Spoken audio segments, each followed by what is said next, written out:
পরে আমার ওয়াইফকে আমি বুঝ দিলাম যে দেখো আমার সাথে এই কয়েকদিনই যে কাহিনী ঘটে গেছে আমার সংসারে, ওটা বলবে লাগলে আমার বুক ফাটে যায়। অতএব তুমি দিবের চাইছো, ল্যায় নাই, না লিলেও নাই, মনে কাঁধে কোনো দিন লিবি, না কাঁধে না লিবি, তোমার মতন তুমি বাচ্চা নিয়ে একা একা যেভাবে পারো সেইভাবে তুমি চলো। আমার নাম শাহিন আলম। শাহিন আলম, বয়স কত? বর্তমান 32 হবে। 32 বছর বয়স। তো শাহিন ভাই, আপনি আমার এই অনুষ্ঠানটা শোনেন? অনুষ্ঠানটা আমি প্রায় শোনেন।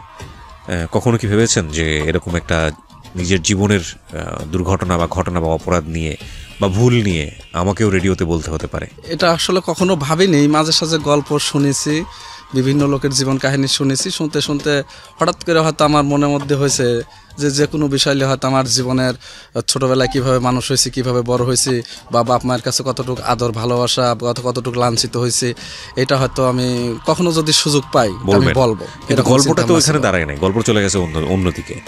এবং সেই জিনিসটা আজকে আপনাকে লাখ লাখ মানুষের সামনে বলতে অনুপ্রাণিত করেছে। আমি এখানে একটা কথা আপনাদেরকে বলি প্রিয় শ্রোতা, সেটা হলো যে আজকে একটা খুব নির্দিষ্টভাবেই একটা মেসেজ আছে আজকের এই গল্পে।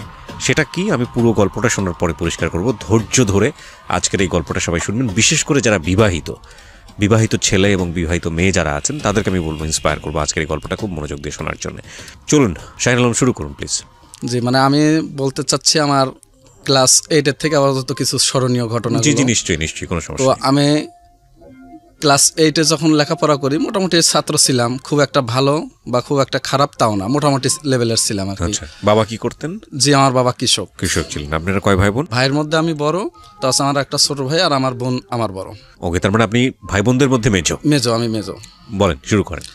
তো আমি যখন ক্লাস 8 পড়ি, তখন আমার একটা কাজিনস ব্রাদার, সে হচ্ছে এসএসসি পাস করে ইন্টারে ভর্তি হয়। আচ্ছা। তখন সে আমাকে বলছিল যে লেখাপড়া মনোযোগ সহকারে করবি, ছাত্র দুর্বল আছিস, তাই বলে মন দুর্বল করা যাবে না। ঠিক আছে, ইন্টারেস্টিং কথা। হ্যাঁ। তো সেভাবে লেখাপড়া করবি এবং যে কোনো জিনিসের সমস্যা হলে আমাকে জিগাবে, আমি যথারীতি সহযোগিতা করব সেটা বোঝানোর জন্য। আচ্ছা। আর একটা কাজ করবি, কখনো স্কুলে যা বাজে পোলাপানের সাথে মিশবি না, বন্ধু বান্ধবের সাথে ফ্রিলি হয়তো উঠা বসা করা বা কারোর সাথে গভীর বন্ধুত্ব হয়, প্রেম ভালোবাসা, এরকম কোনো কিছু জড়াবি না। প্রয়োজন যদি হয়, যদি মত করিস যে এরকম আমার ভালো লাগে করবো, দরকার এসএসসি পাস কর, ইন্টার পাস কর, তার পাশে তুই প্রেম কর, কোনো সমস্যা নেই। কিন্তু এর আগে যদি এরকম ভাবে জড়িয়ে যাস, তাহলে তোর জীবন কিন্তু নষ্ট হয়ে যাবে বা লেখাপড়া হবে না। ঠিক আছে। তো আমি কইছি যে না ভাই, আমার ওগুলো ভালো লাগে না। এমনিতে আসলে অরিজিনালি আমি মেয়ে মানুষ দেখলে কেমন যেন আমার একটু লজ্জা ভাব লাগে, যে হয়তো তাদের সামনে দিয়ে হাঁটে যাবো না বা কথা বলবো না, হয়তো আমাকে দেখতে খারাপ লাগতেছে, অথবা আমার হাঁটা চলাফেরা হয়তো তাদের পছন্দ হচ্ছে না, এরকম আমার একটা মনের মধ্যে সংকোচ ভাব থাকতো এবং লজ্জা ভাব থাকতো। এই জন্য আমি প্রায় মেয়ে মানসিককে আড়ালে রেখে আমি একা একা চলাফেরা করতাম। ওকে। ক্লাস 8 দেখতাম অনেক বন্ধু অনেক মেয়েদের সাথে আড্ডা মারতো, মজা মারতো, কিন্তু ওটা আমি পছন্দ করতাম না। এবং আমার স্কুলের যে হেড শিক্ষক ছিল, উনি কাছে আমার বাবা একদিন গেছিল, যা বলছিল যে ভাই, আপনার কাছে আমার ছেলেকে দিলাম, আমি তো গরিব মানুষ, হয়তো আপনাদের স্কুলের খরচ সঠিকভাবে বহন করতে পারবো না, তো আমার ছেলেটাকে একটু দেখে শুনে একটু পড়ায়েন। আচ্ছা। বলা পরে তখন হেড স্যার আমাকে ডাকি লিয়া ওইগুলো আমার বাপের কথাগুলোই আমাকে বোঝালো যে সেইভাবে চলবে, কখনো কোনো দিন বেয়াদবি না পাই, না শুনি। আচ্ছা। তাহলে কিন্তু তোমাকে আমরা ফুল ফ্রি পড়াবো, মাঝে সাঝে তোমার শুধু ওই পরীক্ষার ফিটা দিতে হবে, তোমাকে বেতন দিতে হবে না। জান করলাম যে স্যার দোয়া করে, আমি অবশ্যই আমি সেইভাবে চলবো। এবং স্যার আমার মনের থেকেই নিয়াত আছে যে আমি কষ্ট করে বাপ মা লেখাপড়া শেখাচ্ছে, হয়তো কষ্ট করে আমি লেখাপড়া করবো, করার পরে আমার চিন্তা ভাবনা আছে যে আমি ভবিষ্যতে হয়তো বেশি ধরনের কোনো আশা নাই, ছোট একটা সরকারি যদি চাকরি মাকরি পাই, সেনাবাহিনীর মধ্যে আমার চাকরি করার খুব শখ ছিল, যেহেতু আমি সেনাবাহিনীর মধ্যে চাকরি করবো, আমার খুব ভালো লাগে ওই ইয়েটা। আচ্ছা। লেখাপড়া মোটামুটি চলতেছে, করতেছি। বাপ মায়ের বিভিন্ন দুঃখের সংসার, এইখানেই খরচ খান্তি জুটে উঠতে পারে না, খেনেই জুটে উঠে যায়, তা যায় বিভিন্ন দুঃখ কষ্টের কাহিনী শুনলে পারে মনের থেকে একটু খারাপ লাগতো। ওকে, ঠিক আছে। তখন আমি হয়তো আমার বাপকে বলতাম যে বাবা, আসলে আমাদের সংসার যা অভাবের সংসার, কষ্টের সংসার, এটা বুঝি, কিন্তু আমি যেটুকু লেখাপড়া করতেছি, কিন্তু ওইটা আমি যদি হঠাৎ করে মনে করি যে আমার বাপ হচ্ছে এখানে দুঃখের কথাগুলো বলতেছে বা কষ্টের কথাগুলো বলতেছে, তখন আমার লেখাপড়ার একটু সমস্যা হয়, মনের থেকে লেখাপড়া আমি মানে নিতে পারি না। অতএব তো অনেক গরিব মানুষই তো লেখাপড়া শেখাচ্ছে বা করতেছে, তো ওই কথাগুলো বাবা আমাকে বললো না, আমার খুব কষ্ট লাগে, আমি সহ্য করতে পারি না। তো বলতো আচ্ছা ঠিক আছে, বলবো না। কিন্তু সে না বললে পারে আমি নিজের চোখে তো ওগুলো দেখি যে আসলে কিভাবে চলতেছে, কিভাবে কি না করতেছে না করতেছে, এগুলো আমি দেখি। দেখার পরেও অনেক সময় কষ্ট লাগে, অনেক সময় মনের থেকে মানি নিয়ে সেইভাবে চলি এবং সেইভাবে লেখাপড়া করি। বললে পারে আমি যখন ক্লাস 8-এর আপনার মনে হয় 5 মাস কি 6 মাস চলতেছে, ওইটা আমি হঠাৎ করে একটা মেয়ে আমাকে অফার দিল, মানে ডাইরেক্টলি অফার দিল, প্রেমের অফার। ঠিক আছে, মানে আমার প্রতিবেশী আর একটা আমার ক্লাসমেট বান্ধবী, তার মাধ্যমে। তখন আমি বললাম যে আসলে বিষয়টা হয়তো ও হয়তো ওর মনের ইচ্ছাতে বলছে, আসলে আমার মনে এরকম ইচ্ছা নাই যে হয়তো আমি প্রেম করবো, এরকম ইচ্ছা আমার নাই। আর এইরকম ইচ্ছার মধ্যে যদি ঢুকিতে আমার দেখা যাচ্ছে যে লেখাপড়া নষ্ট হয়ে যাবে, কারণ আমি তো একতেই লেখাপড়াতে একটু দুর্বল। তারপর যদি ওই মনোচিন্তা আমার শরীরের মধ্যে ঢোকে তখন হয়তো আরো দুর্বল হয়ে যাবো, বা এটা যদি আমার বাপ মা জানে তখন হয়তো আমার লেখাপড়া বন্ধ হয়ে যাবে। অতএব আমি করতে পারবো না। তো তখন এইভাবে 2-4 দিন যাইতে যাইতে হঠাৎ করে আমার একটা বন্ধু আমাকে কল করে। ঠিক আছে, তখন আমাকে বলতেছে, শাহিন তোকে একটা কথা বলবো। বললাম যে ক, কাহুকে ভালোবাসিস? বললাম যে না। তো তখন করছে যে দেখ দোস্ত, তুই ওকে ভালোবাস, কারণ তুই যদি ওকে ভালোবাসিস তো ওর বিনিময়ে একটা বান্ধবী আছে, আমি তাকে ভালোবাসতে পারতেছি। তো পরে আমি বললাম যে দোস্ত আমাকে মাফ কর দোস্ত, এটা আমার পক্ষে সম্ভব না। তো করছে যে চেহারা তো খারাপ না। বললাম ভাই চেহারা দেখলে তো হবে না, আমাদের বয়সের চিন্তা করতে হবে, আমাদের লেখাপড়ার চিন্তা করতে হবে। ঠিক আছে, আর এইটুক বয়সে যদি আমি প্রেমে জড়িয়ে যাই তখন দেখা যাচ্ছে ওই মেয়েটা তো আমাদের থেকে অনেকটা শরীর স্বাস্থ্যের দিকে বড়। ঠিক আছে, তো দেখা যাচ্ছে যে অটোমেটিকলি ওর কিন্তু একটা প্রেম করতে করতে হয়তো দেখা যাচ্ছে যে একটা বিয়ের চিন্তা ভাবনা মাথায় এসে যাবে। আর ওইটা যখন আমাকে বলবে তখন কিন্তু আমি ওইটা করতে পারবো না। আর ওইটা যদি আমি করি তখন আমার লেখাপড়া বাদ, তখন ওই যে বাপ যে কৃষক ঠিক আমার ওই কাজ করে খাইতে হবে। তো ভাই আমি কৃষি কাজকে ভাই খুব ভয় পাই, আমি ওইটা করতে পারবো না ভাই। ঠিক আছে, এই কাউকে আমি নাকচ করে দিলাম আমার বন্ধুকে। ঠিক এইভাবে আমি বোঝালাম। বোঝানোর পরে আরো 2 দিন গত হয়ে গেলি পরে তখন আমার ওই বন্ধু বলতেছে কি, যেহেতু তুই নাকচ করলি, তুই দেখিস যে এক সময় বিপদে পড়বি। কি বিপদ? যখন পড়বি তখন বুঝবি। আচ্ছা ঠিক আছে, যত বড় বিপদ হয় আমি তখন দেখবো, ওই বিপদের ভয় আমি করি না। ঠিক আছে, 2000 সালে আমি এসএসসি পরীক্ষার্থী ছিলাম। আচ্ছা, এসএসসি পরীক্ষার্থী, তখন আমি ওই টাইমে আরেকটা মেয়ের সাথে আমি জড়িয়ে যাই। ঠিক আছে, মানে ওই যে মেয়েটা প্রথম ভালোবাসার কথা বলছিলাম, ওই মেয়েটার কারণে আমি শিক্ষকের হাতে মার খাইছিলাম যে আমি তাকে ভালোবাসি, তার খাতায় আজোবাজো কিছু লেখছি। এগুলো আসলে লেখেও নি, বলেও নি। তারপর ও শিক্ষক মারছিল এবং মারার পরে আমার হচ্ছে গান হাফ ফ্রির দরখাস্ত মানে বাতিল করে দিল। তখন আমার ফুল বেতন টেনে লেখাপড়া করা লাগলো। আচ্ছা, আর এটা আমার আর একটা প্রতিবেশী মেয়ে, আমার ক্লাস 7-এর ছাত্রী ছিল, উনি আবার এইগুলো অনেকটা গভীরভাবে জানিয়ে শুনে আমাকে মানে মনে মনে এতটাই ভালোবেসে ফেলছে যে বলার মতন না। তখন আমাকে একদিন প্রকাশ করে কান্নাকাটি করে। তখন তার ওই কান্নাকাটি প্রকাশে 2-1 দিন শুনতে শুনতে মানে আমার একটু ভালো লেগে গেল। ঠিক আছে, তখন যাই হোক ওর সাথে আমি প্রায় ক্লাস 8, 9, 10 3 বছর ওর সাথে আমার ভালোবাসার সম্পর্ক চললো। যে প্রেমে মানে যে ওই মেয়েকে, যে দ্বিতীয় মেয়েটা বললাম, ওই মেয়েকে ভালোবেসে মানে ওই মেয়েটা অটোমেটিক আমাকে নাকচ করে দিল যে আমি তোমাকে ভালোবাসি না, আমার ভালো লাগে না, আমার বাপ মা জানিয়ে গেছে, আমাকে না করছে। আপনি তখন এসএসসিতে পড়ছেন? তখন এসএসসিতে আমি পড়তেছি। তো তখন আমি মানে ওই মেয়েটাকে মনের দিক দিয়ে ভালোবাসা দিয়েছি। লাস্টে করলাম যে কিরে, এক ভালোবাসায় মায়ের খেলাম আর এক ভালোবাসায় হচ্ছে গান মানে প্রতারণা হইলাম, আমাকে প্রত্যাখ্যান করলো। জীবনে আমি লেখাপড়াও করবো না, প্রেম ভালোবাসারও দরকার না, আমি বিয়ে করবো, মানে এরকম আমার চিন্তা ভাবনা মাথায় আসলো। তখন বিয়েটা আমি বলি কেমনে, বাপ মা এক সরাসরি এই কথা বলা যাবে? তো এরকম চিন্তা ভাবনা লিতে পরে আমার এক দোলা ভাইয়ের কাছে আমি ভাঙে চুরি বললাম বিষয়গুলো। বলার পরে আমার দোলা ভাই আবার আমার বাপ মা বলছে যে এই ঘটনা, ও বিয়ে করতে চাচ্ছে। লাস্টে বাপ মাও ঠিক আছে, তাকে আশা নিয়ে পড়াইছিলাম, সে যেহেতু পড়বে না তো বিয়ে করুক, সমস্যা নেই। বাপ মাকে ওইটা বলার পরে যে আমি বিয়ে করব, তো আমাকে বদ বাকি আর ওইটা জিগাইলেও না যে কেন বিয়ে করবে, কারণ ওই আমার দোলা ভাইয়ের মুখেই সবকিছু শুনছে। শোনার পরে আর না জিগায়া তখন বললো যে ঠিক আছে বিয়ে করবে, তাহলে ওনাকে বিয়ে দেওয়া যায়।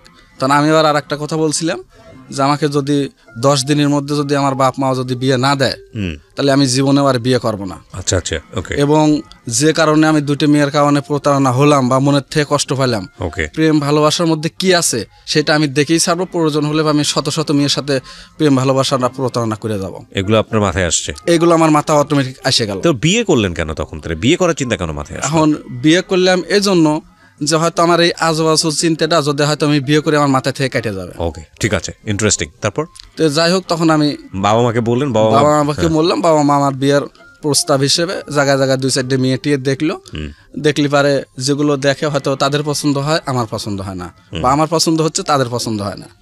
তখন আমার একটা মামা, আমার আপন মামা, তখন আমাকে বললো যে তাহলে মেয়ে কি আমরা নিজে হাতে বানালি আসবো? তো আমি বলছি আমি তো তা বলি নিজে হাতে বানালি আসবেন। তো বলতেছে যে তাহলে তো তোর কোনো খালাতো মামাতো বোনও নাই যে সেটা তোর চয়েস আছে তার সাথে বিয়ে দিয়ে দিলাম। তো বললাম আমার সেগুলোর দরকার নেই, আর যেগুলো আছে ওরা তো আমার সব ছোট, আমি তাদের জন্ম হওয়া দেখছি, তাদের সাথে তো বিয়ের প্রশ্নই আসে না আমার। তো লাস্টে আমার মামা বললো তুই কেমন মেয়ে চাস? মেয়েটা ভদ্র নম্র তো অবশ্যই হবে, ছোট ফ্যামিলি হবে, দেখতে শুনতে সে হোক কালো, তার গঠনটা মুখের ফেস কাটিংটা সুন্দর লাগবে, এইরকম মেয়ে হলে আমি বিয়ে করবো। ওকে। তো লাস্টে করছে যে ঠিক আছে তোর মেয়ে তুই দেখে বেড়াগা, দেখে যেখানে চয়েস করবো আমরা সেখানে বিয়ে দেবো। তো পরে আমার আর এক চাচতো বোনের বাড়ি, সেখানে আমি বেড়াইতে গেলাম। বেড়াইতে যা ওই স্কুলের উপরে গেলাম বেড়াইতে, মানে চাচতো বোনের বাড়ি যায় গেলাম স্কুলের পরে।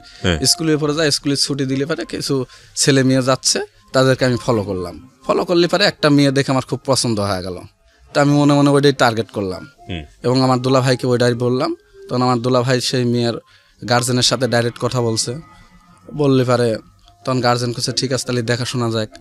তখন গার্জেন আমার গার্জেনের সাথে যোগাযোগ করছে আমার দুলা ভাইয়ের মারফতে, যোগাযোগ করে দেখাশোনা করে। তো তখন আমার দুলা ভাই ডাইরেক্ট ভেঙে বলছে যে ছেলে কিন্তু বেকার, আপনারা বিয়ে দিবেন কিনা আগে সেটা বোঝেন। তো তখন আমার শ্বশুর একটু দমত করছে যে বেকার ছেলের সাথে কেমনে হবে।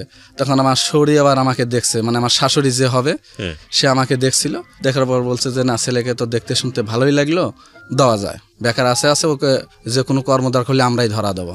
ওকে। তো যাই হোক এইভাবে বিয়েটা হয়ে যায়। হয়ে গেলে পারে তখন ওই যে ওইরকম বিয়ের 2-4 মাস চলতেছে, তখন আমি বেকার। তখন অটোমেটিক আমার ওই দুলা ভাইয়ের কাছে যার কাছে গেছিলাম ও আবার দর্জির কাজ করতো, টেইলার্সের। ওকে।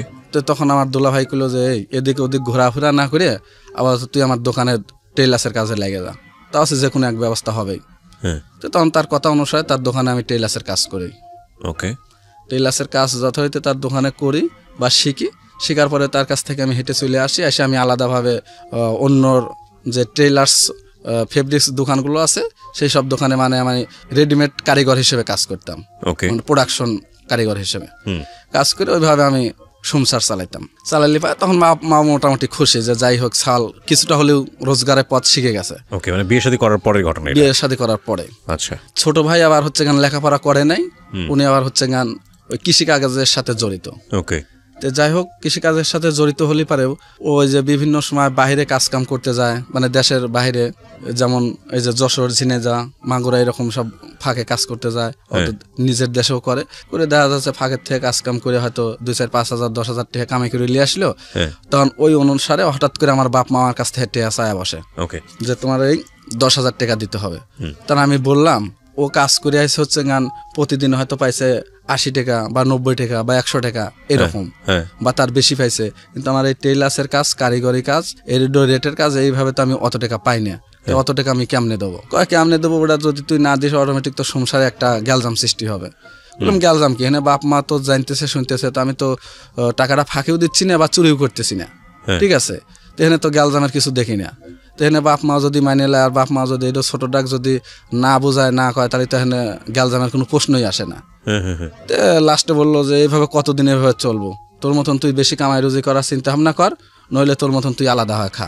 তো বললাম যে দেখা যায় যে কয়েকদিন ভাগ্যে থাকে তোমাদের সাথে থাকবো, না থাকে আমি আলাদা হওয়া লাগলে হব, যেহেতু আমার কর্ম আমি নিজেই খায়া বিয়ে করছি বা হচ্ছে গান টেইলার্সের কাজ করতেছি, এতে যদি তোমাদের না চলে যেভাবে হোক আমার সংসার আমাকে চলাইতেই হবে। তো এইভাবে বললে পারে এইভাবে যাতে যাতে আপনার প্রায় 2 বছর পার হয়ে গেল। তখন 3 বছরের মাথায় 2003 সালে আমার ওয়াইফ গর্ভবতী হলো। তখন বাচ্চা হবি ভাব এই টাইমে আমার বাপেও বাড়িতে বসা, আমার ছোট ভাইও বাড়িতে বসা, অটোমেটিক আমার ছোট ভাই কাজে গেল, মানে ফাঁকে কাজ করতে গেল। পরে আমার বাপও কাজ করতে গেল। কাজ করতে গেলি পারে তখন আমি বললাম যাচ্ছা তুমিও কাজ করে যাচ্ছে, ও কাজ করে গেল, আমি তো বাড়িতে তো চাইল ডাইল যা আছে চলবেই, তো তোর মতন তুই দর্জির কাজ করতেছিস সেই হিসেবে তো চলতেছে। সেটার জন্য আমি বলিনি যে তোমার যে বৌমা হচ্ছে গান প্রেগনেন্ট বা সে যে হচ্ছে গান বাপের বাড়ি যাবে, তো এই বিধি ব্যবস্থা কি, খরচের ব্যাপার সেবার আছে না? তো বলতেছে যে ওই যে আমার খানটুক খেসারির জমি ছিল, কাঁচা ঘাস খেসারি, বলছে ওই খেসারির জমিটুক ঘাস বেচে দিস, বেচে দিয়ে যে টাকা আসবে ওই টাকা দিয়ে খরচ খানতে করিস। এটা আমার কিন্তু বলে গেল আমার বাপে। তাও আছে যখন খেসারি বেচার আমি অফার দিলাম, অফার দিলি পারে লোকজন আসে যতই আমার থেকে শুনুক আবার আমার বাপ মায়ের কাছে শুনতে যায় যে খেসারির জমি বিক্রি করবে কিনা। তখন আমার মায়ের কাছে শুনবে গেলে আমার মা ডাইরেক্ট না জব দেয় যে না খেসারি বেচবো না। তো বলে যে আপনার ছেলে বললো খেসারি বেচবি, কয় ছেলে বললো ছেলের জন্য জমি থাকে সেনে বেচুক গা, আমার জমি আমি বেচবো না। ওকে। তখন আমি মা করলাম যে আব্বা যাওয়ার সময় এই কথা বলে গেল, আর তুমি এখন বলতে চাও যে বেচবে না, তো তাহলে এই খরচটা কোন আসবে? কখন আসবে? তুই দর্জির কাজ করতেছ, খরচ জোগা, তোর বউর বাচ্চা হবে সেটা তুই দেখবি, ওটা আমার তো দেখার কিচ্ছু নাই। এটা কে বলেছে আপনাকে? আমার মা বললো। মা বললো। তো আমি বললাম যে এইভাবে বলাটা মনে হয় ঠিক হলো না, আব্বা তো যাওয়ার সময় তো ঠিকই বলে থুয়ে গেল, বলে থুয়ে গেল তোর বাপ আসুক, তোর বাপ এসে বেচবি, কিন্তু তুই বেচতে হওয়ার বলে আমিও বেচতে হওয়ার বলা। তো যাই হোক এইভাবে মানে কথা কাটাকাটি হয়, হতে হতে প্রায় 2, 4, 5, 10 দিন চলে গেল। ওকে। তখন হঠাৎ করে একদিন খবর আসলো, এর মধ্যে মানে যে আমার ওয়াইফকে নিয়ে যাবে, তখন আমার মা বললো আচ্ছা ঠিক আছে 2, 4 জন আসুক, এসে নিয়ে গেল। ওই জায়গার থেকে খবর আসলো যে আমার বাচ্চা হয়েছে, একটা মেয়ে বাচ্চা হয়েছে। তখন মেয়ে বাচ্চা হয়েছে পায়, তখন এমনি আবার আমাদের বাড়ি থেকে হয়তো গ্রামের যে চলিত হয়তো মেয়েকে দেখতে যাবে, ওই যে কামান টামান দেওয়ার কিছু খরচ খান্তি আছে, আর এটা তো টাকার দরকার। আর আমার মাকে বললাম যে তাহলে জমির ঘাসগুলো বেছে দিয়ে টাকাটা হবে না, ওই টাকা দিয়ে যা কিছু লাগে কিনে টিনে নিয়ে যাওয়া যায়। দেখছো যে না পারবো না, তুই জেনে পারিস যেভাবে পারিস গেলি যা, না গেলি না যা। আর এই 2-1 কথায় আমার মার সাথে আমার ভালো রাগারাগি হয়ে গেল। গেলে এক পর্যায়ে মানে যে আমাকে সে যাতা বিলে বকাবকি করে, আমার আগের চোটে 2-4 মার বাপ মা তুলে বকাবকি করছিলাম, ঠিক আছে বলি। তখন আমাকে বলে যে তোর ভাত পানি আমার ঘরে বন্ধ, খবরদার তুই আমার ঘরে ভাত পানি খাস না। তো বললি পারে তখন আমি মনের রাগে আর আমি ভাত খাইতে যাই না খাইতে গেলি পারে। তো তখন খাওয়ার জন্য আমাকে ডাকও দিল না। তো আমি অন্য বন্ধুর বাড়িতে যে আমি খাই আসলাম, এক বন্ধুর বাড়িতে বেড়াইনার চলে যা খাই আসলাম। পরের দিন আবার রাতের বেলায় মানে সকাল না খায় থাকলাম, দুপুরে এভাবে বন্ধুর বাসায় খেলাম, আর রাতের বেলায় ডাকলো না, রাতে ওইরকম না খায় শুয়ে থাকলাম। পরের দিন সকালবেলা তাও এরকম খাওয়ার জন্য ডাকে না। পরে নিজের কাছে কিছু টাকা আসছিল, দর্জির কাজ করছি, ফাঁকে যে আমি খায়াতে আসলাম। আবার দুপুরের খানাও ফাঁকে খেলাম, আর রাতে আবার ওইরকম না খাই থাকলাম, ঠিক আছে। এভাবে দেখা যাচ্ছে যে আপনার 2 দিন 3 দিন চলতেছে। চলার পরে তখন আমার ছোট ভাই এর মধ্যে বিয়ে করছে, আমার 2 বছর পরে বিয়ে করছে ছোট ভাই। তো তখন ছোট ভাই বউ আমাকে ডাকতেছে যে ভাই ভাত খাওয়া যান আইসে। তো লাস্টে আমি ভাত খাওয়ার জন্য গেলাম, মানে 2 দিন 3 দিন আমাকে ডাকে নাই, আমি খাইতেও যাইনি। পরে আমাকে ডাকছে, আমি খাইতে গেছি। খাবার যা আমার মাও খাচ্ছে, আমার ছোট ভাই বউ খাচ্ছে। তো ওইটা আমি যা বসলাম, আমি বসলি পরে অটোমেটিক আমার মা খাইবার বইছি, হাত ধুয়ে আমি থালটা ভাতও আমার সমকে দিছে, আমি হাত দেবো, এটা আমি আমার সমকে থেকে আমার মা থালটা কাটিয়ে লেছে, টান দিয়ে কাটিয়ে নিলে আমি একদম ধরছে কাটিয়ে হেলা দিছি, সাথে কান্না করে হেলা দিছি যে আমার সামনে থেকে ভাত কাটিয়ে নিল, আমি আর এই ভাত জীবনেও খাবো না। আমি যদি না খাই মরেও যাই আমার বাপ মার সাথে, আমি আর ভাত আমি খাবো না। পরে আমি ওই মুহূর্তে পরে কান্না করে চোখ বসতে উঠে বলে তখন আমি কি করবো আমার মাথায় খেলতেছে না, আমার অটোমেটিক বিভিন্ন চিন্তা ভাবনা আসে। শালা বিয়ে করলাম কেন, আর এই বিপদেই বা পড়লাম কেন, আবার নিজেই বা বেকার কেন, আর নিজেই বা এত খরচ খান্তি যোগাইতে পারি না, সামনে থেকে মা ভাতের থালা কাড়িয়ে নিল, মানে আমার সহ্য নিচ্ছে না। পরে কিছুই কি করবো আমি বুঝে উঠতে পারতেছি না। পরে যাই হোক চিন্তা ভাবনা নিলাম যে আমার তো আমার বাচ্চাটা হয়েছে 3 দিন 4 দিন যাচ্ছে, আমার বাচ্চাটা আমি দেখে আসি যে কেমন আছে। এই চিন্তা ভাবনা নিয়ে আমার বাচ্চাকে আমি দেখতে গেলে তখন আমার ওয়াইফ জিজ্ঞাসা করতেছে যে তোমার বাপ মা আসলো, তখন তাদেরকে আমি সবকিছু ভেঙে চুরে বললাম যে এই ঘটনা। আচ্ছা। তো আমি আবার আমার ওয়াইফের কাছে আমি কখনো কোনো মিথ্যে কথা বলি না, আর আমি আমার ওয়াইফকে বলছিলাম যে আমি আসলে কিরে লওয়া বা মিথ্যে কথা বলা এগুলো আমি পছন্দ করি না, আমি যেটা বলবো মনে করো যে সত্য কথাই বলবো এবং ওইটাই তোমাকে বিশ্বাস করতে হবে। তো আমি সেইভাবে তাকে বুঝাইছি, সেইভাবে ও বিশ্বাস করলো। বিশ্বাস করার পরে উনি বললো তাহলে এখন কি করবা? তো আমি কি করবো, তাহলে দেখি তখন ততদিনে কি লেখাপড়া বন্ধ হয়ে গেছে? যে হ্যাঁ ওইটা আমি লেখাপড়া আমার বন্ধ। ওকে। তো আমি বললাম যে তাহলে যে কোথাও আমি কাজ করবে যাই কিনা দেখি, কাজ করবে যাবো। তো তখন আমার আর একটা হচ্ছে স্বাস্থ্য বোনের জামাই, তারে আমি যোগাযোগ করলাম তার সাথে যে ভাই কাম করে গেলে আমার সাথে করে নিয়ে যাও। তো বলতেছে কাম বলতে আমাদের এলাকায় তো হচ্ছে কেন যে খেসারি কাটা আছে, গম কাটা আছে, এগুলো পারবেন কিনা, এগুলো যদি পারেন এসে আমার সাথে কয়েকদিন কাজ করেন, তাহলে এই কাজ শেষ হলে পারে তাহলে আমরা হচ্ছে পাবনা আতাইকুলা আছে, সেখানে পেস্তুলা কাজ আছে, সেই পেস্তুলা কাজে যাব, পেস্তুলা কাজ করবেন, এটা সহজ কাজ আছে, আপনার খুব একটা কষ্ট হবে না। ওকে। তো লাস্টে আমি সেইভাবে কুটুমের ওখানে গেলে পারে সেই জায়গাতে আমার বড় বোনিকেও বিয়ে দিছি। তো যা সে কুটুম বাড়ি না উঠে আমার বোনের বাড়িতেই উঠলাম। কিন্তু আমার বোন আমার সাথে কথা বলতেছে না। ওই যে আগে মাঝখানে আমার মায়ের সাথে একটু তর্ক বিতর্ক হয়ে গেছে, ওইটা আবার মা নালিশ জানাইছে, ওই কারণে এখন আমার বড় বোন আমার সাথে কথা বলতেছে না। তো পরে আমার বড় বোনের হচ্ছে গান ভাসুর, সে আবার বিষয়টা শুনে করলো যে তোর বড় বোন কথা না করলো নাই তুই আমার ঘরে খা, আমার ঘরে এখানে থেকে তুই কাজ করে তা আছে যে টাকা হবে ওই টাকা দিয়ে তুই বউ বাচ্চা জ্বালিয়ে আয়। তো পরে হনে আমি কাজ করে প্রায় 1100 টাকা মতন কাজ করলাম, করার পর হনে কাজ শেষ। কারণ ওই 1100 টাকা নিয়ে আমি চলে গেলাম আমার শ্বশুর বাড়ি, যে আমার বউর হাতে দিলাম যে এই টাকাটা দিয়ে যা করার দরকার তোমরা করো, আমি এর মধ্যে উপস্থিত থাকতে চাচ্ছি না, ঠিক আছে। এই দিয়ে আমি ওই জায়গার থেকে আবার একদিন শুধু ছিলাম। পরের দিন আমি সকালবেলা উঠে হচ্ছে গান আমার সেই কুটুমের সাথে যোগাযোগ করে পাবনা আবার পেস্তুলা কাজ করতে গেলাম। যখন আবার কাজ করে প্রায় 2200 টাকার মতন আনলাম। পরে এসে দেখে যে ওই 1100 টাকার খরচ করে নাই, 1100 টাকা ধরাই রাখছে। আমার শ্বশুর শরীর খরচ করে ওই কামান টামান পার করছে। পার করলে পারে তখন এই টাকা দিয়ে তখন আমার শ্বশুর শরীর এবার আমাকে জিগালো যে বাপ এখন তুমি কি করবা। তো মাঝখানে তো তোমার বাপ হচ্ছে গান তুমি কাজে যা সারলে তোমার শ্বশুরে ডেকে নিয়েছিল তোমার বাড়িতে, ডাকিলে তোমার শ্বশুরে তো হচ্ছে গান বিভিন্ন ভয়ভীতি দেখাইছে যে আমার বাড়িতে ওর স্থান নাই, ওর জেনে মন চায় সেনে চলে যাক, আর ও যদি আমার বাড়িতে আসে তো ওরম সালেক মেরে হেলা দেবো। আচ্ছা, আমার বাপ বেলে নাকি এটা বলছে। তো তখন আমি বলছি যে সে বাপ হওয়া যদি মারবের পারে মারবি, সমস্যা নাই, ওই ভয় আমি করি না, সে মারুক কাটুক সে চিনতে পারে, যা হয় হবে, আমার বউ বাচ্চা নিয়ে আমার বাড়িতে আমি যাব। তো যখন যাওয়ার সময় তখন পরে আমি বাপ মায়ের মধ্যে আমি আবার করে বললাম যে 40 তো পার হয়ে গেল, বেটার বউ জ্বালিয়ে আসো গা, তোর জিনিস তুই লিয়ে আসে গা, আমার ওই সব ধারার জন্যই, ওই সবটা শোনারও জন্যই দেখারও জন্যই, আনিস আনগা না আনিস না আনগা। তখন আপনি বেকার? তখন বেকার না, ওই যে টেইলার্সের কাজ করি তখন। মাঝখানে টেইলার্সের কাজ কাম যদি একটু কম থাকে তাহলে ওই যে কৃষিকাজের সাথে মানে জড়িত হওয়া যায় ওই টাইমে। তো যাই হোক এইভাবে তখন তারা যখন শুনলো না আসলো না, তখন আমার একটা চাচা সে কইলো যে তোর বাচ্চাকে আমি জ্বালিয়ে আসবো, চল যাই সাথে চল। তখন আমার সেই চাচা আমার সাথে এসে বউ সহকারে আমার বাচ্চা সহকারে বাতলি আসলাম। আর নিয়ে আসলে পরে আমি আসার সময় বাপ মায়ের সাথে যেহেতু ওই রকম তার ঘরে আমি খানা পাই নেই, পরে আসার সময় আমি যে রিজার্ভ ভ্যান নিয়ে আসছিলাম, সেই ভ্যানে আসার সময় সে বাজারে থেকে 1 বস্তা চাউল কিনে নিয়ে আসছিলাম, এবং আমার শ্বশুর বাড়ি থেকে কিছু লাকড়ি দিছিল, লাকড়ি নিয়ে আমি আসলাম। আসার পরে তখন আমার অন্য চাচিরা, চাচাতো ভাই বোনরা সবাই আমার বউকে শিখিয়ে দিচ্ছে যে যা শরীর হাত চেপে ধরে মাপসা, যে আপনার বেটা কি করছে না করছে ওইটা আমি জানি না, আমার তো কোনো দোষ ত্রুটি নেই, আমার বাচ্চা কোলে নেন। তো তখন এইভাবে যা উনি বলার পরেও আমার বাচ্চাকে আমার মা কোলে নেয়, কোলে না নিলে আমার ওয়াইফ কান্নাকাটি করবে লাগলো। ও পরে আমার ওয়াইফকে আমি বুঝ দিলাম যে দেখো আমার সাথে এই কয়েকদিনই যে কাহিনী ঘটে গেছে আমার সংসারে, ওটা বলবে লাগলে আমার বুক ফাটে যায়।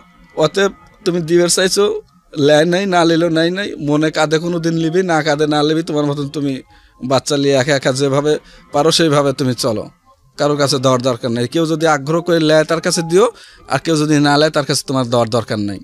তো যাই হোক এইভাবে উনি মানে গেলে তখন আমার বউকে আমি বললাম নিরালায় এক সময় বললাম, যাসা হয়তো আমার যে কামাই রুজি, এতে যদি আমি তোমাকে যদি সঠিকভাবে চাহিদা যদি পূরণ করতে না পারি, তো তোমার কোনো দুঃখ কষ্ট আছে কিনা, হয়তো তোমার কাপড় চোপড় বা তোমার পোশাক আশাক, তোমার কোনো শখ বা তোমার কোনো খাবার এরকম জাতীয় কোনো কিছু যদি পূরণ করতে না পারি, তো কাজে তুমি যেটুক পারবে ওইটুকুতে আমি খুশি। কারণ তুমি তো আগে বেকার ছিলা, কিন্তু এখন তো টেইলার্সের কাজ জানো, বা ফাঁকেও হালাবাদের কাজ কামও কিছু পাশাপাশি করতেছে, অতএব এখন আমার কোনো চিন্তা টেনশন কিচ্ছু নেই। তো যাই হোক আমি টেইলার্সের কাজ করে দেখা যাচ্ছে পার ডেলি 200, 250, 300 এরকম করে হইতো। হলে পারে সেই টাকাটা প্রতিদিন হয়তো কিছু হাট বাজার করতাম, আর কিছু সঞ্চয় হইতো। সঞ্চয় হওয়ার পরে হয়তো দেখা যাচ্ছে যে মাসে আপনার হয়তো 5,000, 10,000 জমাবো, এরকম কোনো ক্যাপাসিটি হইতো না, আবার যে কোনো কাজে খরচ হয়ে যেত। তখন আমি বুদ্ধি করলাম, যাচ্ছে এইভাবে তো কোনো আয় সংসার করা যাবে না, তো লোন তুললে কেমন হয়, ঠিক আছে। তখন আমার ওয়াইফ বলতেছে লোন তুললে পারে তোমাকে লোন দিবে কিনা, আর তুমি লোন টানতে পারবে। দেখলাম যে আমার প্রতিদিন তো 150, 250, 300 এরকম তো কামাই আছেই, তো অতএব তোমার যদি 10,000 টাকা লোন তুলি, তাই তো লোন আমি আরাম মতন টানতে পারবো। 10,000 টাকা সাপ্তাহিক কিস্তি কয় টাকা আসবে। তখন আমার ওয়াইফ বলতেছে তোমাকে লোনটা দিবি কেডা। তাই বললাম আচ্ছা, যে সাহেবরা লোন দেয়, যে আশা সমিতি আছে, কারিদার সমিতি আছে, এদেরকে সাথে কথাবার্তা বললে তো দেখা যায়, কথা বলায় তো আর দোষ নাই। তো আচ্ছা আচ্ছা ঠিক আছে, একদিন কথা বলে দেখবো না। তো পরে একদিন ম্যানেজারের সাথে কথা বললে পরে বলছে যে হ্যাঁ আপনি ভর্তি হলে আমরা ভর্তি করব, কিন্তু আপনি নতুন সদস্য, আপনাকে সাপোর্ট দেওয়া লাগবে। কেউ যদি সাপোর্ট দেয় তাহলে আপনাকে লোন দেবো, আর সাপোর্ট না দিলেই লোন দেবো না। তো তখন আমার চাচা চাচিক বললাম, তোমার বাপ মা বাইসে থাকতে আমরা সাপোর্ট কেমনে করি? তখন আমার বাপ মা বললাম, আমার বাপ মা হলো যে না, ওই সাপোর্ট আমরা দিয়ে পাবো না। তুই যদি ওই লোনের টাকা ঠিকভাবে শোধ না করতে পারিস, ওই চাপ সৃষ্টি হবে আমাদের ওপরে, অতএব আমি ওইটা করতে পারবো না। তুই যাওয়া করে পারিস সেবা করে লিসলে, না লিস না লে। তো পরে আর আমি চিন্তা ভাবনা করলাম যে লোন যদি না লেই তাহলে এইভাবে যে টেহা কামা হয় এতে তো আমি যোগাইতেও পারবো না, কিছু করতেও পারবো না ভবিষ্যতে। তো পরে আমার বিষয়টা আমার শ্বশুর শরিক পর্যন্ত আমি জানাইলাম যে এই ঘটনা। তো শ্বশুর শরিক করলো, আচ্ছা ঠিক আছে, আমরা বিষয়টা শুনবো, দরকার হলে একদিন তোমাদের ওখানে বেড়াইতে যা, তোমাদের সাহেবের সাথে আলোচনা করবো। তো তখন আমার সৌদি বেড়াইতে আসছিল, আমার শাশুড়ি বেড়াইতে এসে সাহেবের সাথে ওই যেদিন কিস্তির লোন টোন তুলে দেয় সেদিন এক সাহেবের সাথে আলোচনা করলো। আলোচনা বললে পারে তখন সাহেব বললো যে আমার জামাই যদি লোন না টানতে পারে আমরা লোন শোধ করব, তো আপনি পারলে পারে লোন দেন। তো যাই হোক, তখন কথা সরে পরে লোন দিল আপনার মাত্র 7,000 টাকা, তার বেশি দিবে না। তো যাই হোক, ওই 7,000 টাকা দিল। আর আমার ওই দর্জির কাজ করে কিছু জোগাইছিলাম, এই দিয়ে আর 2-3,000 টাকা জোগা লাগালাম, 10,000 টাকা দিয়ে ওইটা আমি একটু জমির দাম টাম কম ছিল, আমি হচ্ছে 15 কাঠা জমি বন্ধক রাখলাম। 15 কাঠা জমি বন্ধক রেখে নিজেই কষ্ট করে লাগালি পরে যে ধান পাইলাম, তখন আমার ওই সারা বছরের মানে খরচ হয়ে গেল, আমার আর চিন্তা টেনশন করা লাগলো না। এবং বছরের শেষে ওই যে প্রতি সপ্তাহে কিস্তি টানতেছি, বছরের সাথে আমার কিস্তিও শেষ শোধ, তাহলে আমার ওই 10,000 টাকা অটোমেটিক চালান হয়ে গেল। তখন চিন্তা করলাম যে তাহলে এই বুদ্ধিটা তো সঠিক বুদ্ধি। পরবর্তী বছর আবার লোন চাইলাম, চালিফায় তখন আমাকে লোন দিল 15,000, আর 15,000 টাকা দিয়ে আবার জমি রাখলাম 1 বিঘা। রাখার পর সেই 1 বিঘা আমার শ্বশুরের কাছে রাখলাম, শ্বশুরি আবাদ বসত করে দেয়। বাড়িতে যে 15 কাঠা রাখছি, ওই 15 কাঠার খরচ যে ফসল আসে ওই ফসলেই আমার খরচ চলে যায় সংসারের। আর শ্বশুরবাড়ি যে 1 বিঘা রাখলাম, ওই 1 বিঘা ফসল আর আমার লাগে না। তখন ওই 1 বিঘার ফসল আমি বিক্রি করলে পারে তখন ধানের দাম ওই যে 400, 500, 600 এরকম টাকা করে ধানের দাম ছিল। বিক্রি করে আবার কিছু লোন তুললাম, এই নিয়ে তখন অটোমেটিক চিন্তা ভাবনা করলাম আমি একটা গরু বাছুর কিনবো। তখন আমি একটা গরু কিনলাম। গরু কিনে আমার বই করলাম যে তোমার একটু কষ্ট হলে পারেও কিন্তু তোমার এগুলো করতে হবে, কারণ এইভাবে আস্তে আস্তে আমাকে এগোতে হবে, যেহেতু আমার বাপ মা আমাকে ধারতেছে না, অতএব এইভাবে তোমাকে কষ্ট করেই কিন্তু এগোতে হবে, নইলে আমি এগোতে পারবো না। তো কার সমস্যা না, আমি কষ্ট করতে পারবো। তখন গরুটা আমি 2 বছর পালার পরে গরুটার বাচ্চা হলে পারে গরু প্রতিদিন 5 লিটার 7 লিটার করে দুধ হলো, এবং হচ্ছে বাচ্চাটা আস্তে আস্তে বড় হলো, আমার লোনটাও ক্লিয়ার হয়ে গেল। অটোমেটিক দেখতে দেখতে আমার চালানটা প্রায় মানে 70-80 হাজারের মতন এসে গেল। তখন মনের মধ্যে আমার অটোমেটিক একটু ভালো লাগে, ওই মানে দুশ্চিন্তা টেনশন অটোমেটিক মনের থেকে কেটে গেল, যে যা এইভাবে আমি আস্তে আস্তে এগোবো। তো পরের বছর আবার লোন নিলাম 15,000 টাকা, মানে ওইটা শোধ যাওয়ার পরে নিয়ে আবার ওই একই কায়দায় আমি জমি লিস্ট করে রাখার পরে আবার ওই যে আমার সেই বাছুর গরুটা হচ্ছে আস্তে আস্তে প্রোডাকশন দিয়ে বড় করলে পরে ওই বাছুর গরু আমি ওই টাইমে আমি বেচলাম হচ্ছে 70,000 টাকা। 70,000 টাকা বেচলাম, আবার এত ফসল টসল বেচা দিয়ে দেখা আছে যে অটোমেটিক আমার হাতে 1-1.5 লাখ টাকা চালান হয়ে গেল। তখন আমার মনের থেকে অনেক ভালো লাগলো যে আমি বর্তমান চলতে পারবো, আর আমার কারোর সহযোগিতার দরকার নেই। তখন ওইটা টাকা দিয়ে আমি ওইভাবে লিস্ট করে রাখি, আর ওইভাবে চলি, আর ওইভাবে দর্জির কাজ করি।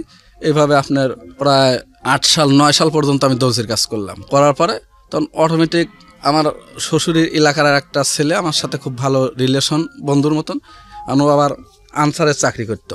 আর আমাকে বলে যে তুই এইভাবে দর্জির কাজ করে, কৃষি কাজ করে যেভাবে চলিস সেইভাবে তো তোর কষ্ট হয়ে যায়, তুই আনসারের চাকরি করবো নাকি?